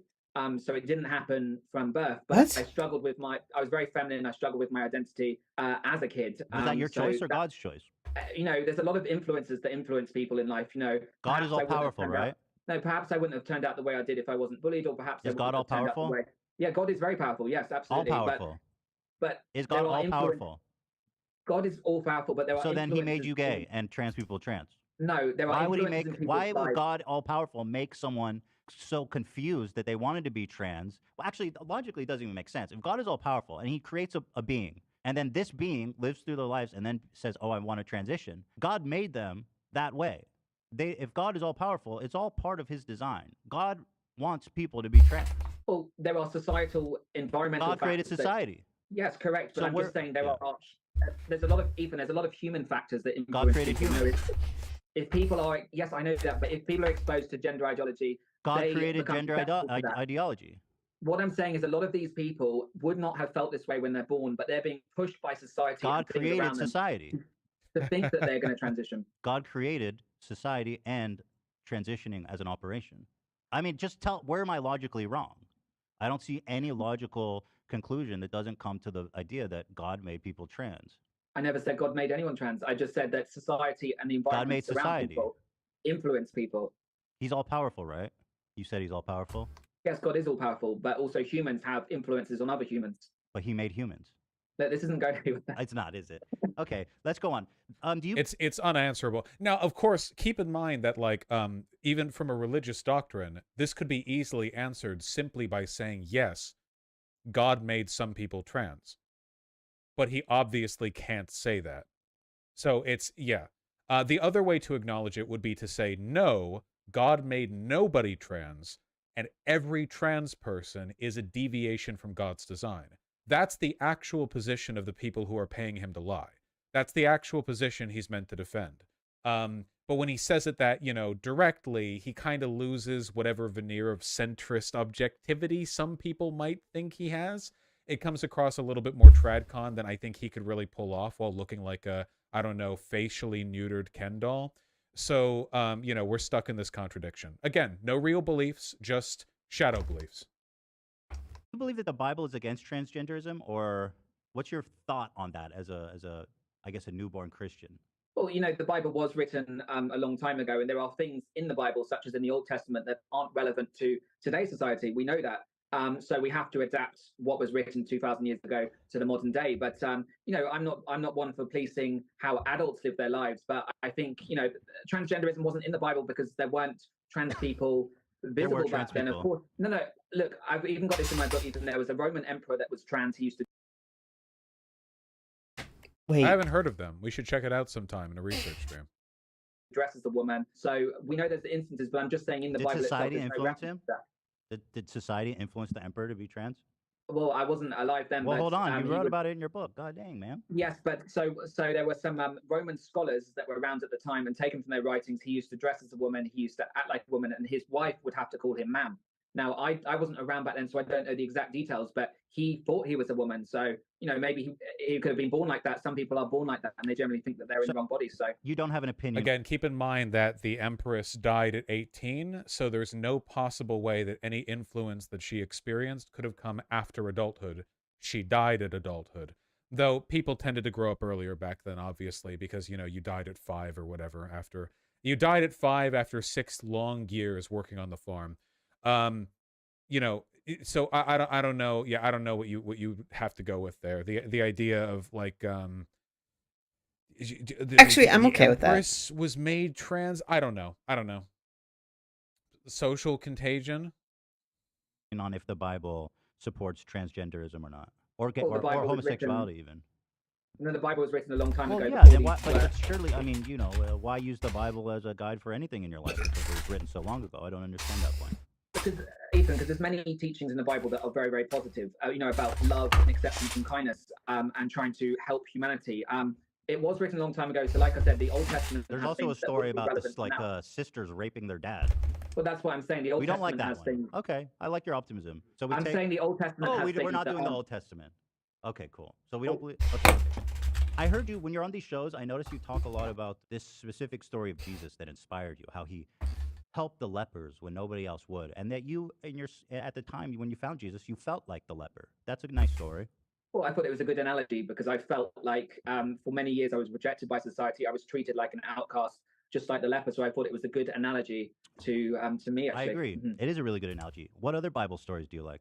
So there's the tale of the lost sheep in Luke, the parable of the lost sheep, where a sheep goes missing from a flock of 100, and the shepherd decides should he stay with the flock or should he go and help the sheep, and he actually goes into the wilderness to help the sheep because he realizes that every sheep is one of God's children, so he needs to help them and be responsible for them. Which verse was that? I want to read that one. It's in Luke and Matthew. Luke and Matthew? Do you know the number? I can't give you the exact chapter, but you can look it up. Is there any other Bible stories you like? I'm looking for good recommendations. Yeah, there's also when Jesus... So, okay, this is a weaker line. What Ethan is trying to do right now, so it could be he knows something I don't, but what it seems like he's trying to do is test whether or not Ollie knows enough about the Bible to even pretend to be religiously engaged. But people in chat are does he know posting. So I'm going to assume this leads into something other than like teenage atheist, list every Bible verse type stuff. But okay, yeah, I'll wait. No, I'm always here for a good little ruse. I love going on a ruse cruise. Met a Roman officer, and this Roman officer had a lot of power. But instead of abusing that power like many Roman officers did, he was actually kind to his servants. He had servants that were captured from battles, and they were working in his house, but he treated them the same he treated everyone else. So that's another great analogy that Jesus looked at people and helped people that helped other people, and kindness is very important. Do you know the verse on that one so I can reference it? I can't quote it off the top of my head. You don't know where that one is. Well, there's a lot of verses in the Bible, there's a lot of chapters, but I can tell you specific stories that I like. Okay. I was just testing you, Ollie. You know what I mean? I know. I was just trying to test you. I was trying to do a fast one on you. Yeah, but I want to ask. Oh no, I was right. Okay, yeah, I consider this a weak line. Usually with stuff like this, there's enough cultural saturation of biblical mythology that even people who are very, very, very insincerely Christian know enough that they could keep a convo going for a while. It's pretty difficult to get them on that. The most you could do, like if with somebody like Donald Trump, I don't think that guy could name a single verse of the Bible. So you could probably get him on that if he ever deigned to answer you directly. But generally, it's pretty tough. The most you can do, I think, is memorize the few Bible verses that you can kind of twist to support your argument, or a lot of them do support your argument. Jesus Christ was, as written, a pretty cool guy in a lot of ways. So you can usually, like the lost sheep, for example, a lot of people like that as a trans allegory because, LGBTQ people get cast out from the family. If we're talking about protecting kids, it all comes down to protecting kids, right? I mean, this is the thesis I've heard you explain. So as a Catholic, what do you think poses a greater threat? Drag shows or clergy members? Oh, Christ. I missed that he was a Catholic. Of course he's a Catholic. They're all Catholics. Well, actually, there's a lot of scandals and very bad things that have happened with the clergy. And, I'm against all forms of abuse. So there's a lot that the Catholic Church has done in the past. There was even a cardinal that I believe he died earlier this year, an Australian cardinal that was accused of some horrific things. And there's a lot of that going on as well. So that needs to be addressed. And I will call that out as well as calling out drag shows that are sexualizing kids, because all forms of child abuse, whether it's in a church, whether it's in a religious organization, or whatever, is wrong. If you had kids, would you feel more comfortable leaving them at a drag time, story time, or with a clergy member? If I had kids, I would actually be with them all the time. I wouldn't leave them anywhere. That dodges the question, right? There is a mathematically correct answer to this question, but he obviously can't. Yeah. Evade, dodge, the f***ing coward. Would never leave them. No, because, as a parent, hypothetically, you don't have to do it. I'm just talking hypothetically. Would you feel more comfortable leaving them with a clergyman, a member of the Catholic Church, or at the the drag queen story time hour? Again, neither. I wouldn't want to leave kids anywhere. It's just a theoretical. It's just theoretical. No, I get that, but I'm just saying, I would even if it was leaving a kid. Right, but you have to choose one. Which one do you trust more? Well, I wouldn't leave my kid anyway. Oh my god, dude! Oh my god, it's so fucking funny. It's one of the reasons that you can tell that he doesn't actually believe anything is that if a person with sincere beliefs was confronted with this question, they would say the preacher and then argue through that. But he's aware of the fact that that's a bad argument, so he's not even going to make it. Like a person with convictions would say that and then move from there. But he doesn't, so he's not going to take the bait. But it makes him look really bad not taking the bait, because it's not even bait. It's just a direct question. Leave a kid, and I think parents have a duty to protect right, but just theoretically, which one would you choose? I'm not going to answer that because I wouldn't choose either. You wouldn't. Okay, let's put it this way. There's a dude named Barry. He's got kids, and he goes, I have no choice. I have to leave my kids either with the clergyman or at the drag show. I don't have a choice. Something crazy's happening. They're right next to each other. He says, where do I leave my kids? Where do you think Barry should leave his kids? Well, again, I wouldn't want to leave kids anywhere. But Barry doesn't have a choice. He doesn't have a choice. He's in this horrible predicament. But Ethan, I'm not Barry. I can't answer that question. Well, he's asking you for advice. Quick, Ollie, where should I put my kids? This is comedy. This is comedy. At this point, him not answering or engaging with this is more bad than him just saying, yeah, I'd leave them with either. You know, it's so clear because him not answering is him essentially saying like, I am aware of the fact that clergymen are infinitely more likely to rape children than drag queens are. On the spot, you know, I wouldn't, as an adult, like I would say to Ollie, Barry, just be with your kids. as a Catholic, I find it very concerning that you are hesitant to even answer that question. No, I'm saying it doesn't matter whether it's a Catholic church, a drag show, or even an after-school club where it's, you know, the teachers aren't present. I wouldn't leave the kid anywhere. I wouldn't leave the kid at some weekend activity, like a sports activity. I think the parents should always be there. Right. So it's not a question of a church versus, you know, whatever. It's a question of just in general, parents should always be with their kids. But that's not reasonable. Parents can't always be with their kids. I mean, that's no, of course, it's not always reasonable. But I'm just saying, in an ideal scenario, you know, because look, there are cases that happen, many cases that don't happen. But I'm just saying, you've always got to be careful because there are people out there. Well, let's that assume that you're a good Christian and you say I'd leave them with the Catholic Church. We've talked about the number of kids who are doing irreversible transitioning in America. It's very, very small. We're talking like 250 a year by my estimate. And that's based on government data. I know you dispute it. You know, there's a recent report that came out in France, and the reason I bring this one up is just because it's the most recent and comprehensive one. Quite disturbing. This came out, I believe, in 2021, called the Independent Commission on Sexual Abuse in the Church. It was a huge government commission to look at this openly and honestly and try to figure out what's going on. 2,900 and 3,200 clergy members were involved in sexual abuse of minors during that period. Ooh. In France, it's estimated that they abused around 330,000 kids. Now, if you do a percentage of that, and this is really kind of surprising to me, tell me what you think. Assuming there are around 15,000 to 20,000 clergy members in France at any given time, the percentage of clergymen involved in abuse of minors would be 15 to 20%. Yeah, that's absolutely horrifying. And also, there's in Ireland as well. There was a lot of abuse that was covered up. And no, it doesn't matter. Seems like that affects more kids. No, that is equally wrong. Whoever exposes. Oh no, it's not equally wrong because there's no drag queen system in France that sexually abused a third of a million. Yeah, it's yeah. It's just, you know, equal. It doesn't matter whether it's a church or not. Raping a kid is equally as wrong as going to a drag show. Look, it's equally wrong if someone abuses a kid. So that's what I'm saying here. So if a kid is being abused, is there any history of a child being abused at a drag show? When drag shows are sexually explicit, is that no examples? By the way, trust me, guys, if we had examples of a drag queen thing, like a show or a club, being some kind of like grooming den, you would know about it and you would never stop hearing about it for the rest of your lives.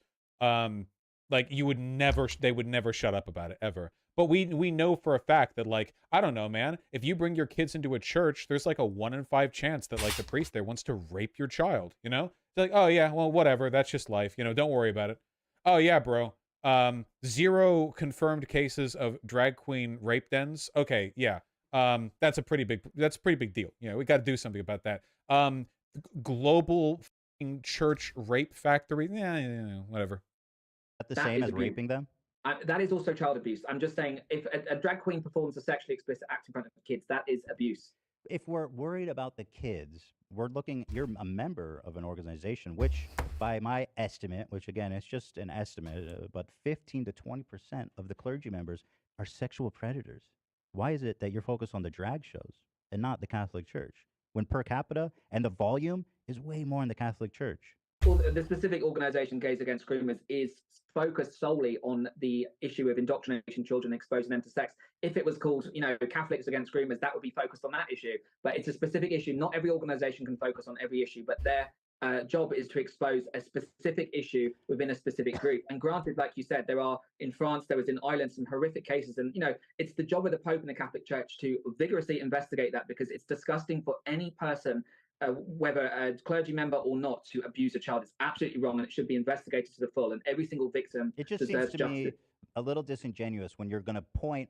Let's say you've got the whole hotel, a whole building, it's on fire, but in the backyard there's like a doghouse that's on fire. There's no dog in it, by the way. It's just a small structure, and you're telling the fire department, we need to put out the doghouse fire.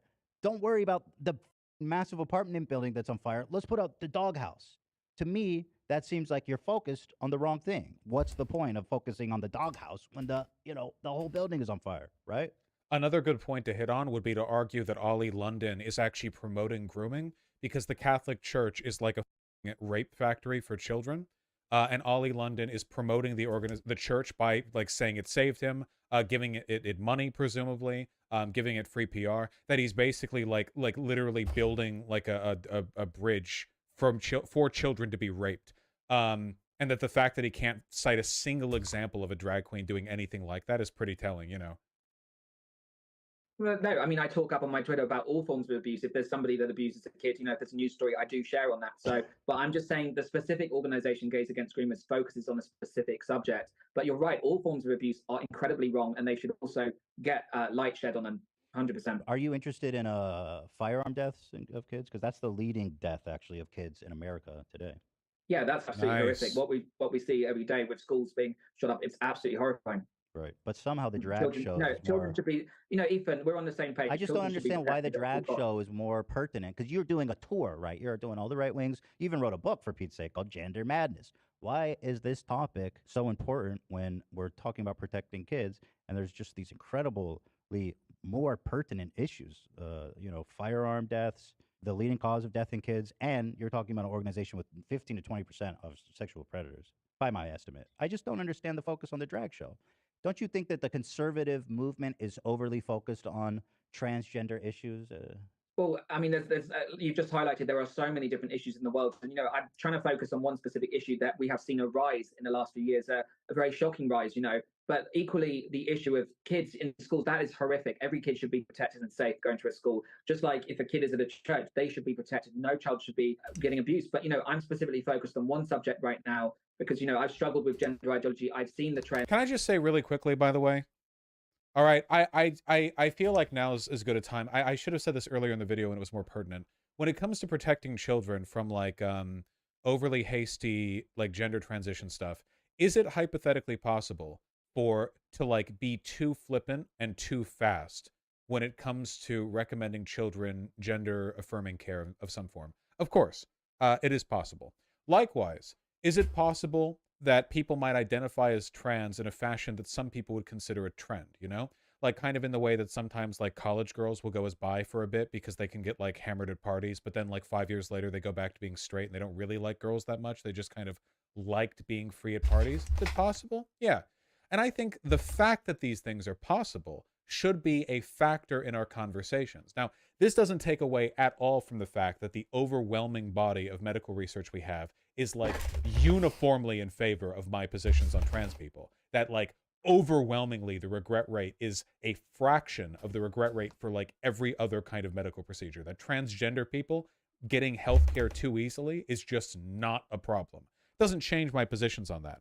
However, I just want it to be said, this isn't a matter of like ignoring reality. It's a matter of proportionate response. I actually think one of the most effective and healthy things you could do if you were really concerned would be the promotion of gender nonconformity and non-binary identities. Because I think like maybe some people are having some like, gender confusion. And I don't mean that in the conservative grifty sense of like, oh, they're being plagued by trans madness. I just mean that they're young and they're figuring out their identity.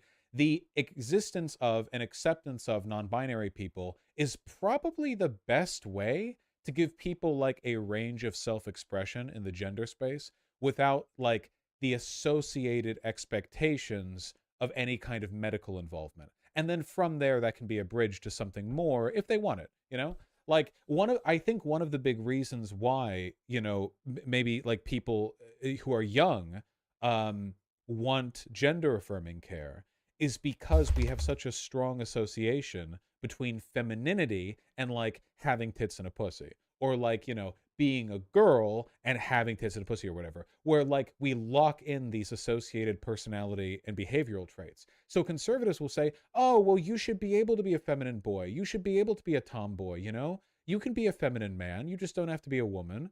But they're lying. Conservatives fucking hate feminine men. Conservatives are literally like talking about how they want to gun down men in dresses. Like drag is usually men in dresses. And they talk about how doing that is grooming. Like just being around children is grooming when you're a man in a dress.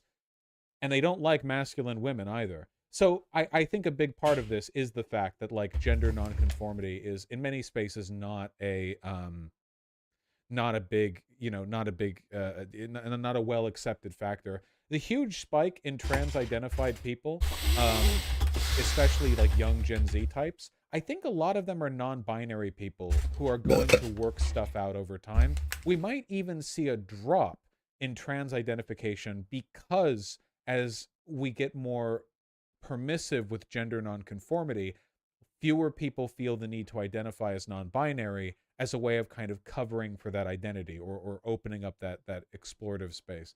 That again, none of this invalidates trans people or anything. It's just the complexity of social identities. And conservatives are, of course, making it worse in every way. And this is my But it's like area the of whole knowledge. right-wing apparatus is focused on that. Isn't that odd? I mean, it just seems odd that the entire right-wing apparatus is focused on trans issues. Do you find that odd? Why are they all so focused on trans issues? Well, I mean, they talk about a lot of other issues as well, but what's happening at the moment is there is a lot of right. They talk about a lot of issues, but I think we can all agree that that's kind of the most pertinent for them, right? Even in polls, even in polls, people say trans issues is most important to them. Why is that? Well, I mean, well, that's.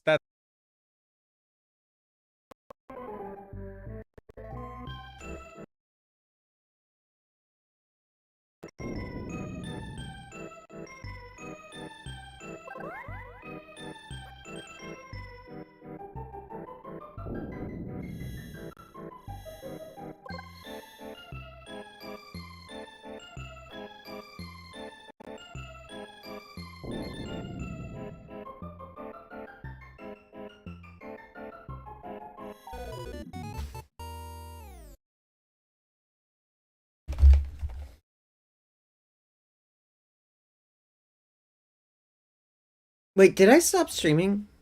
Oh, no. Oh, wait, no, wait, I don't need it.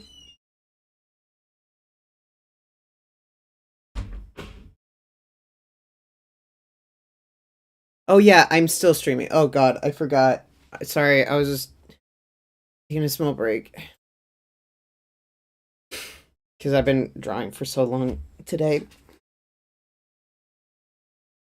Yeah, I really want to get this VTuber done soon so I can get started on stuff. Okay, I'm gonna press play on this and then play this game for a little bit.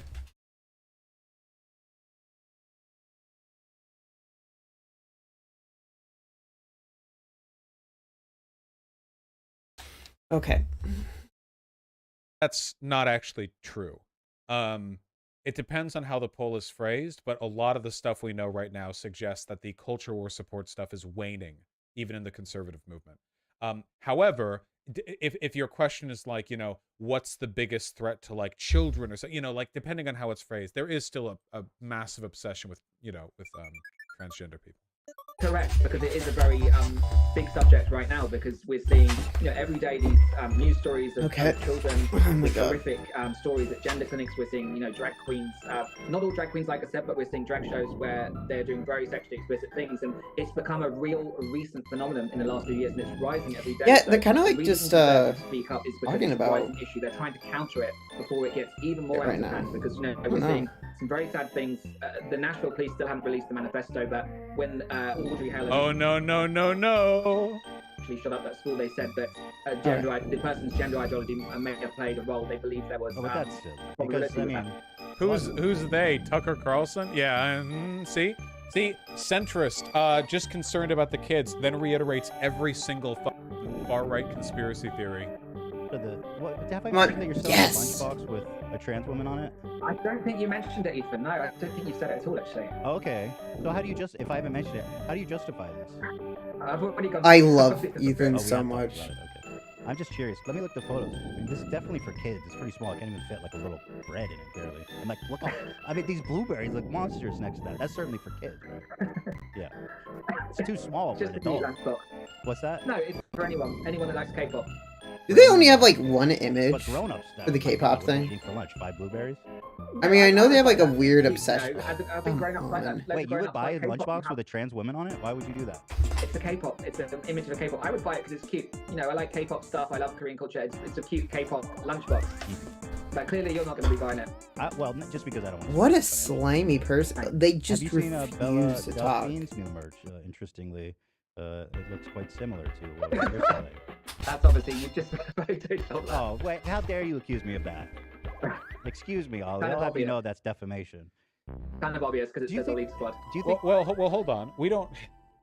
There's nothing sexual about Belle Delphine. The New Testament is child appropriate.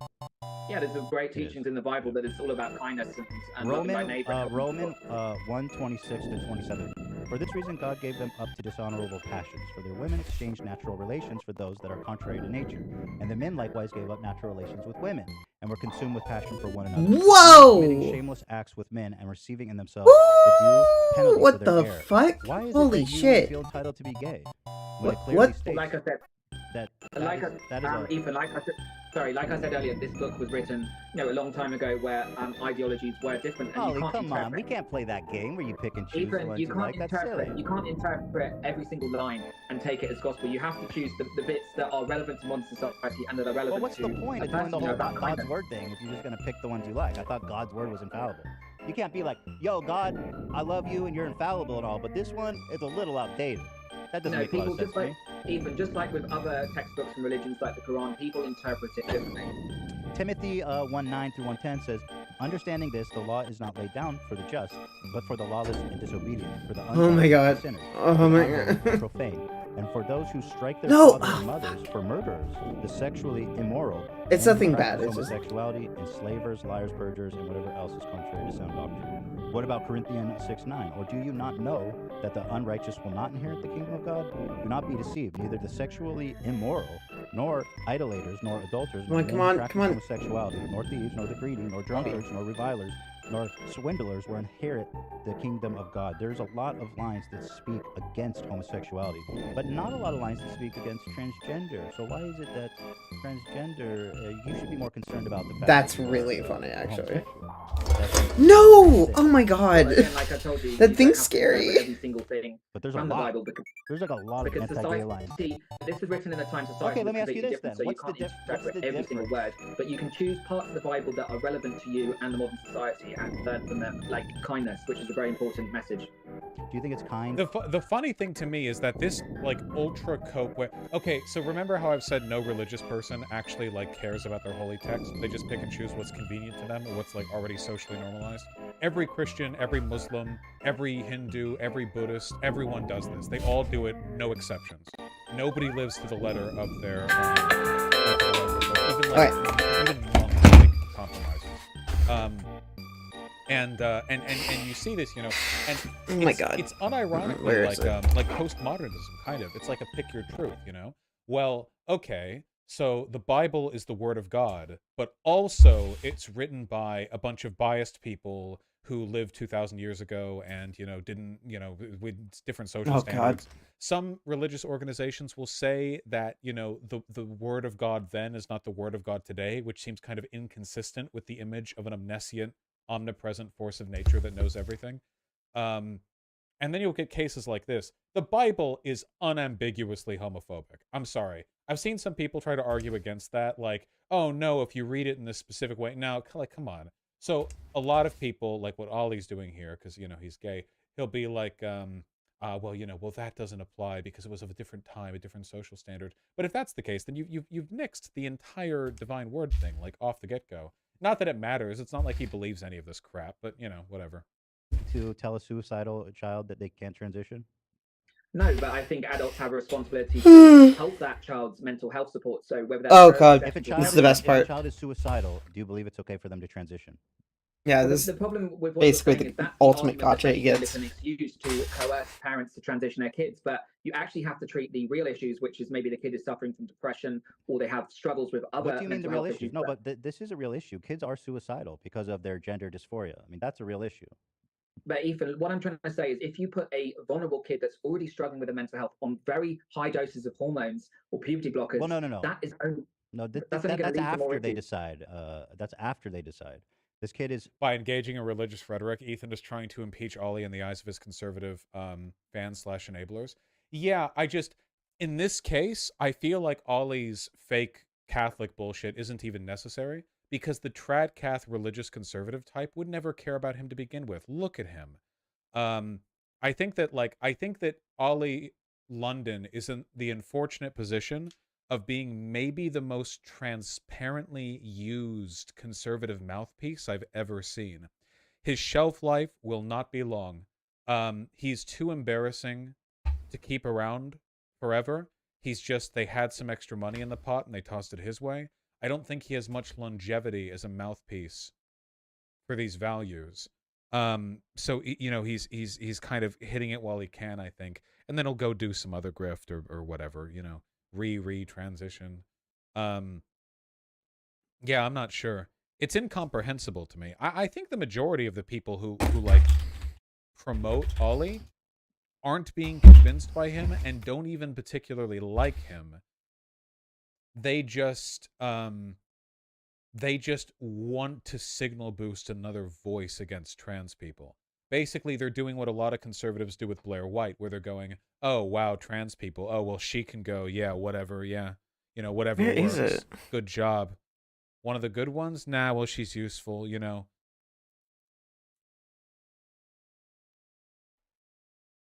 is suicidal. The only way to save their life, as you hear from a lot of people, is to help them transition. What is wrong with that? No, correct. You hear that a lot, but has it people ever need to happened? address. Has a child transitioning ever saved a child's life?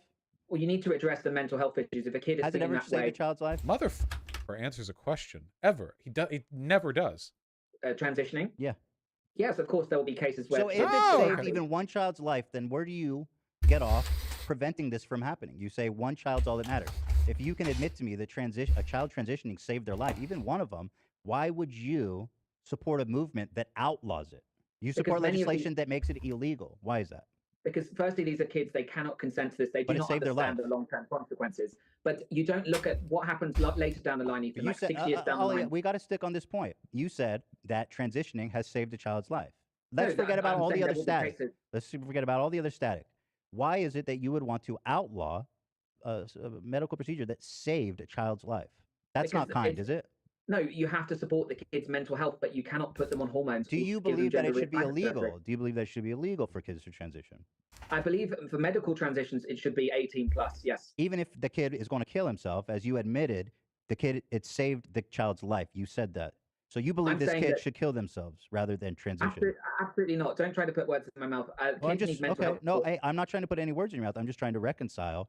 You are saying, on one hand, that transitioning saved the kid's life, and also saying that transitioning shouldn't be allowed until they're 18 plus. So this child has no recourse other than to kill themselves in this hypothetical situation we've created.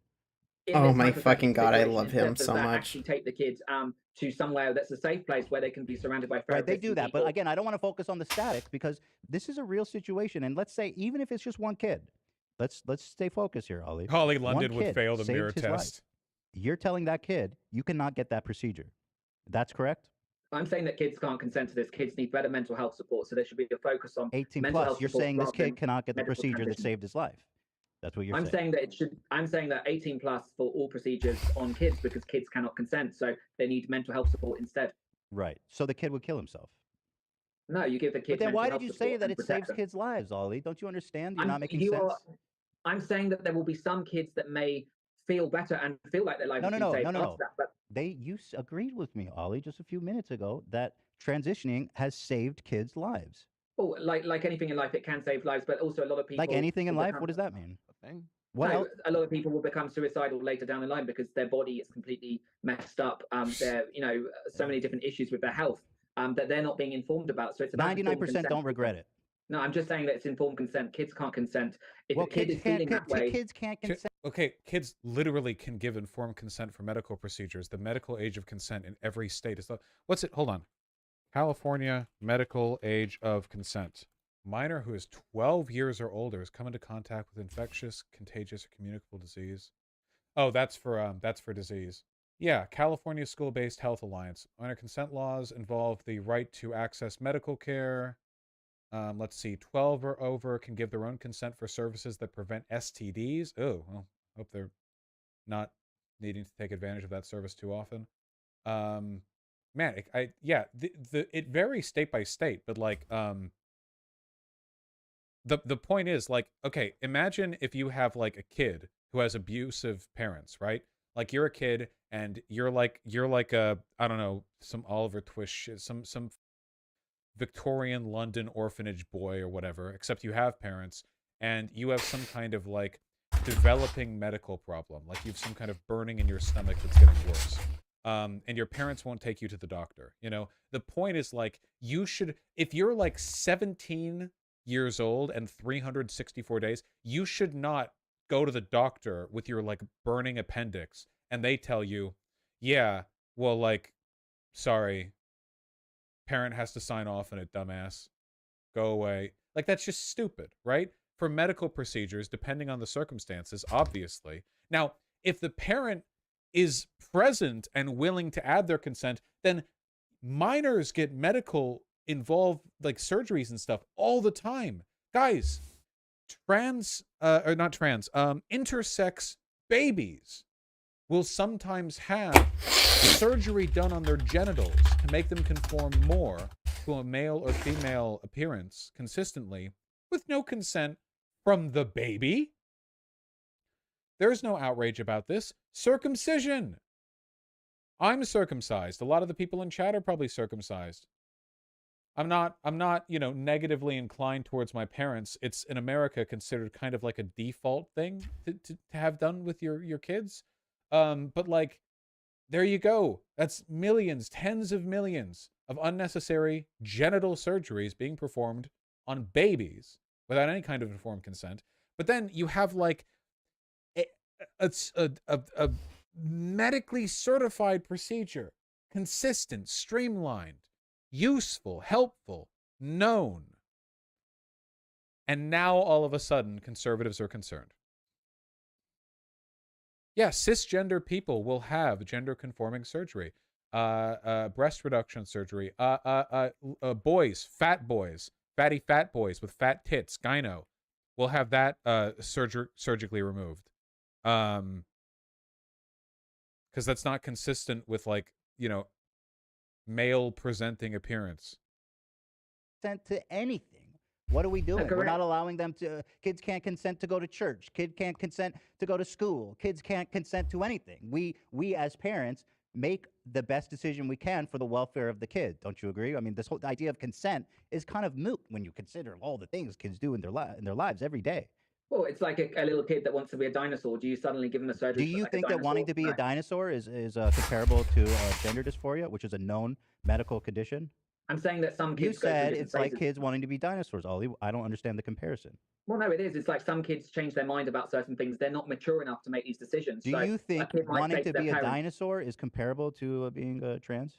I'm saying if a 10-year-old kid dresses up as a dinosaur every day, they tell their dad they're a tyrannosaurus. Has that happened?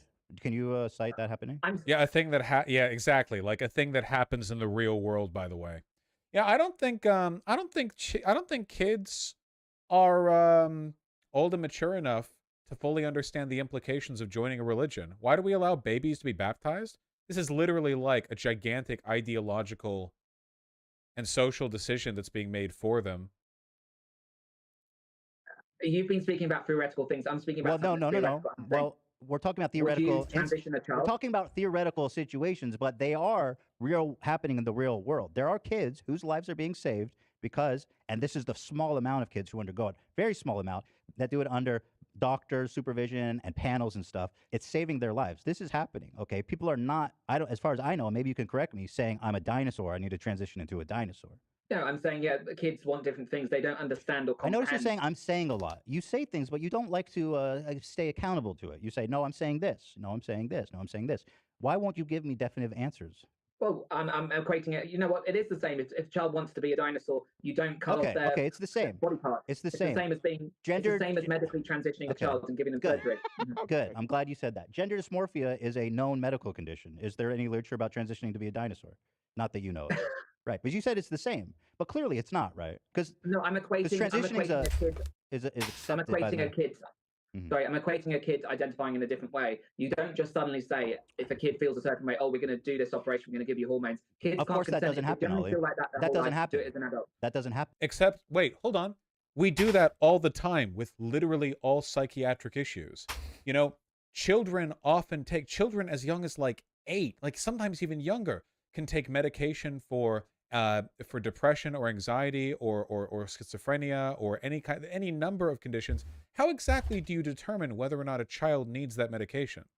You can't like dip a stick in their ear and if it comes out green, they've got, schizophrenia or whatever.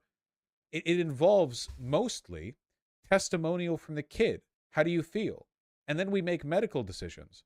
Sometimes we make medical decisions that have permanent, long-lasting consequences based on nothing but the testimonial of a child. Because while children are stupid, dishonest, poor decision makers and so on, that doesn't mean that it is not sometimes beneficial to take their input into account when it comes to issues that directly concern them. This is kind of like the abusive parenting technique of like your kid breaks their wrist while falling off something and cries about it, and you're like, it's not that big a deal. And then you begrudgingly take them into the ER 5 days later when their wrist is swollen to the size of a watermelon. Many such cases. Not in my life. My parents were great. But I do know that parents tend to do that. You have a child who's experiencing gender dysmorphia so severe that they're going to kill themselves. Dysphoria, excuse me. They're undergoing panels and doctors and stuff. And this kid, we know, and this has happened, either we intervene or the child kills themselves. What's your decision? Most kids grow out of gender dysphoria. That's not what I asked. Why can't you answer? Most kids do not grow out of gender dysmorphia. That's a small number of them, and 99% who get the operations don't regret it. You have to answer this, Ollie. This is important. If there's a child that's going to kill itself unless it gets gender-affirming care, what is your decision? Give them the treatment or not? No, you give them mental health support instead. You do not. No. That's not cannot what I'm answer asking. anything. If this kid is suicidal, which is a known phenomenon, this happens. Do you let them get the treatment, or do you make them wait till they're 18? You give them other support instead. So they kill themselves. No, how is that kind, that Ollie? How is that kind that you're letting children kill themselves instead of letting them get gender-affirming, life-saving care, which, by the way, happens only irreversible gender care, gender surgeries and stuff only happens like 250 times a year. No, it doesn't happen. Well, you have no statistics to back that up. Well, there's a clinic in Oregon. I can send you the statistics. There's a clinic in Oregon that does at least 300 surgeries on kids a year. So that's just one clinic. That's impossible. That's not true. There's 60 clinics in the US that are pediatric. Over years. Yeah, 60 over years. So, but again, there's 50 million kids in America, Ollie. That's not a lot. But I'm saying there's 60 gender clinics that are performing these surgeries every single week across the country. So look it up and see how many. Let's say that of the 1,000, there's 10 kids who are going to kill themselves. Do we let them get this treatment or not? Again, you give the kids mental health support. You're choosing for them to kill themselves, Ollie. No, I'm not. Don't try to say that. But you are. But that's what you're saying, Ollie. I'm not saying that. That is what you're saying. You're denying them life-saving, gender-affirming care. No, I'm saying give the kids mental health support. Yeah, you're saying use this avenue that doesn't work, that's not going to work to prevent you from killing yourself. You're telling them you cannot have the antidote that's going to save your life. You can only do the therapy that I approve of. You can only do the therapy that I say is okay for you, Ollie. You went through this whole gender transition. Why do you deny people the journey that you yourself had? Because I had that journey as an adult, and even though I regret it, I was an adult. But kids cannot consent, so I'll say it again. Kids can't consent to anything. Kids can't consent to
said again. Kids can't consent to anything. Kids can't consent to anything. But Ethan, this is irreversible. We're not just no, it's not. Sometimes it's not. Most of the times it is irreversible. And when it's not reversible, it's done under extreme care, under doctor supervision. You want this kid to kill themselves, Ollie. How do you live with that? How do you betray the community, the trans community that you're a part of? You sold yourself out for some attention. Oh God. Oh God. Fuck.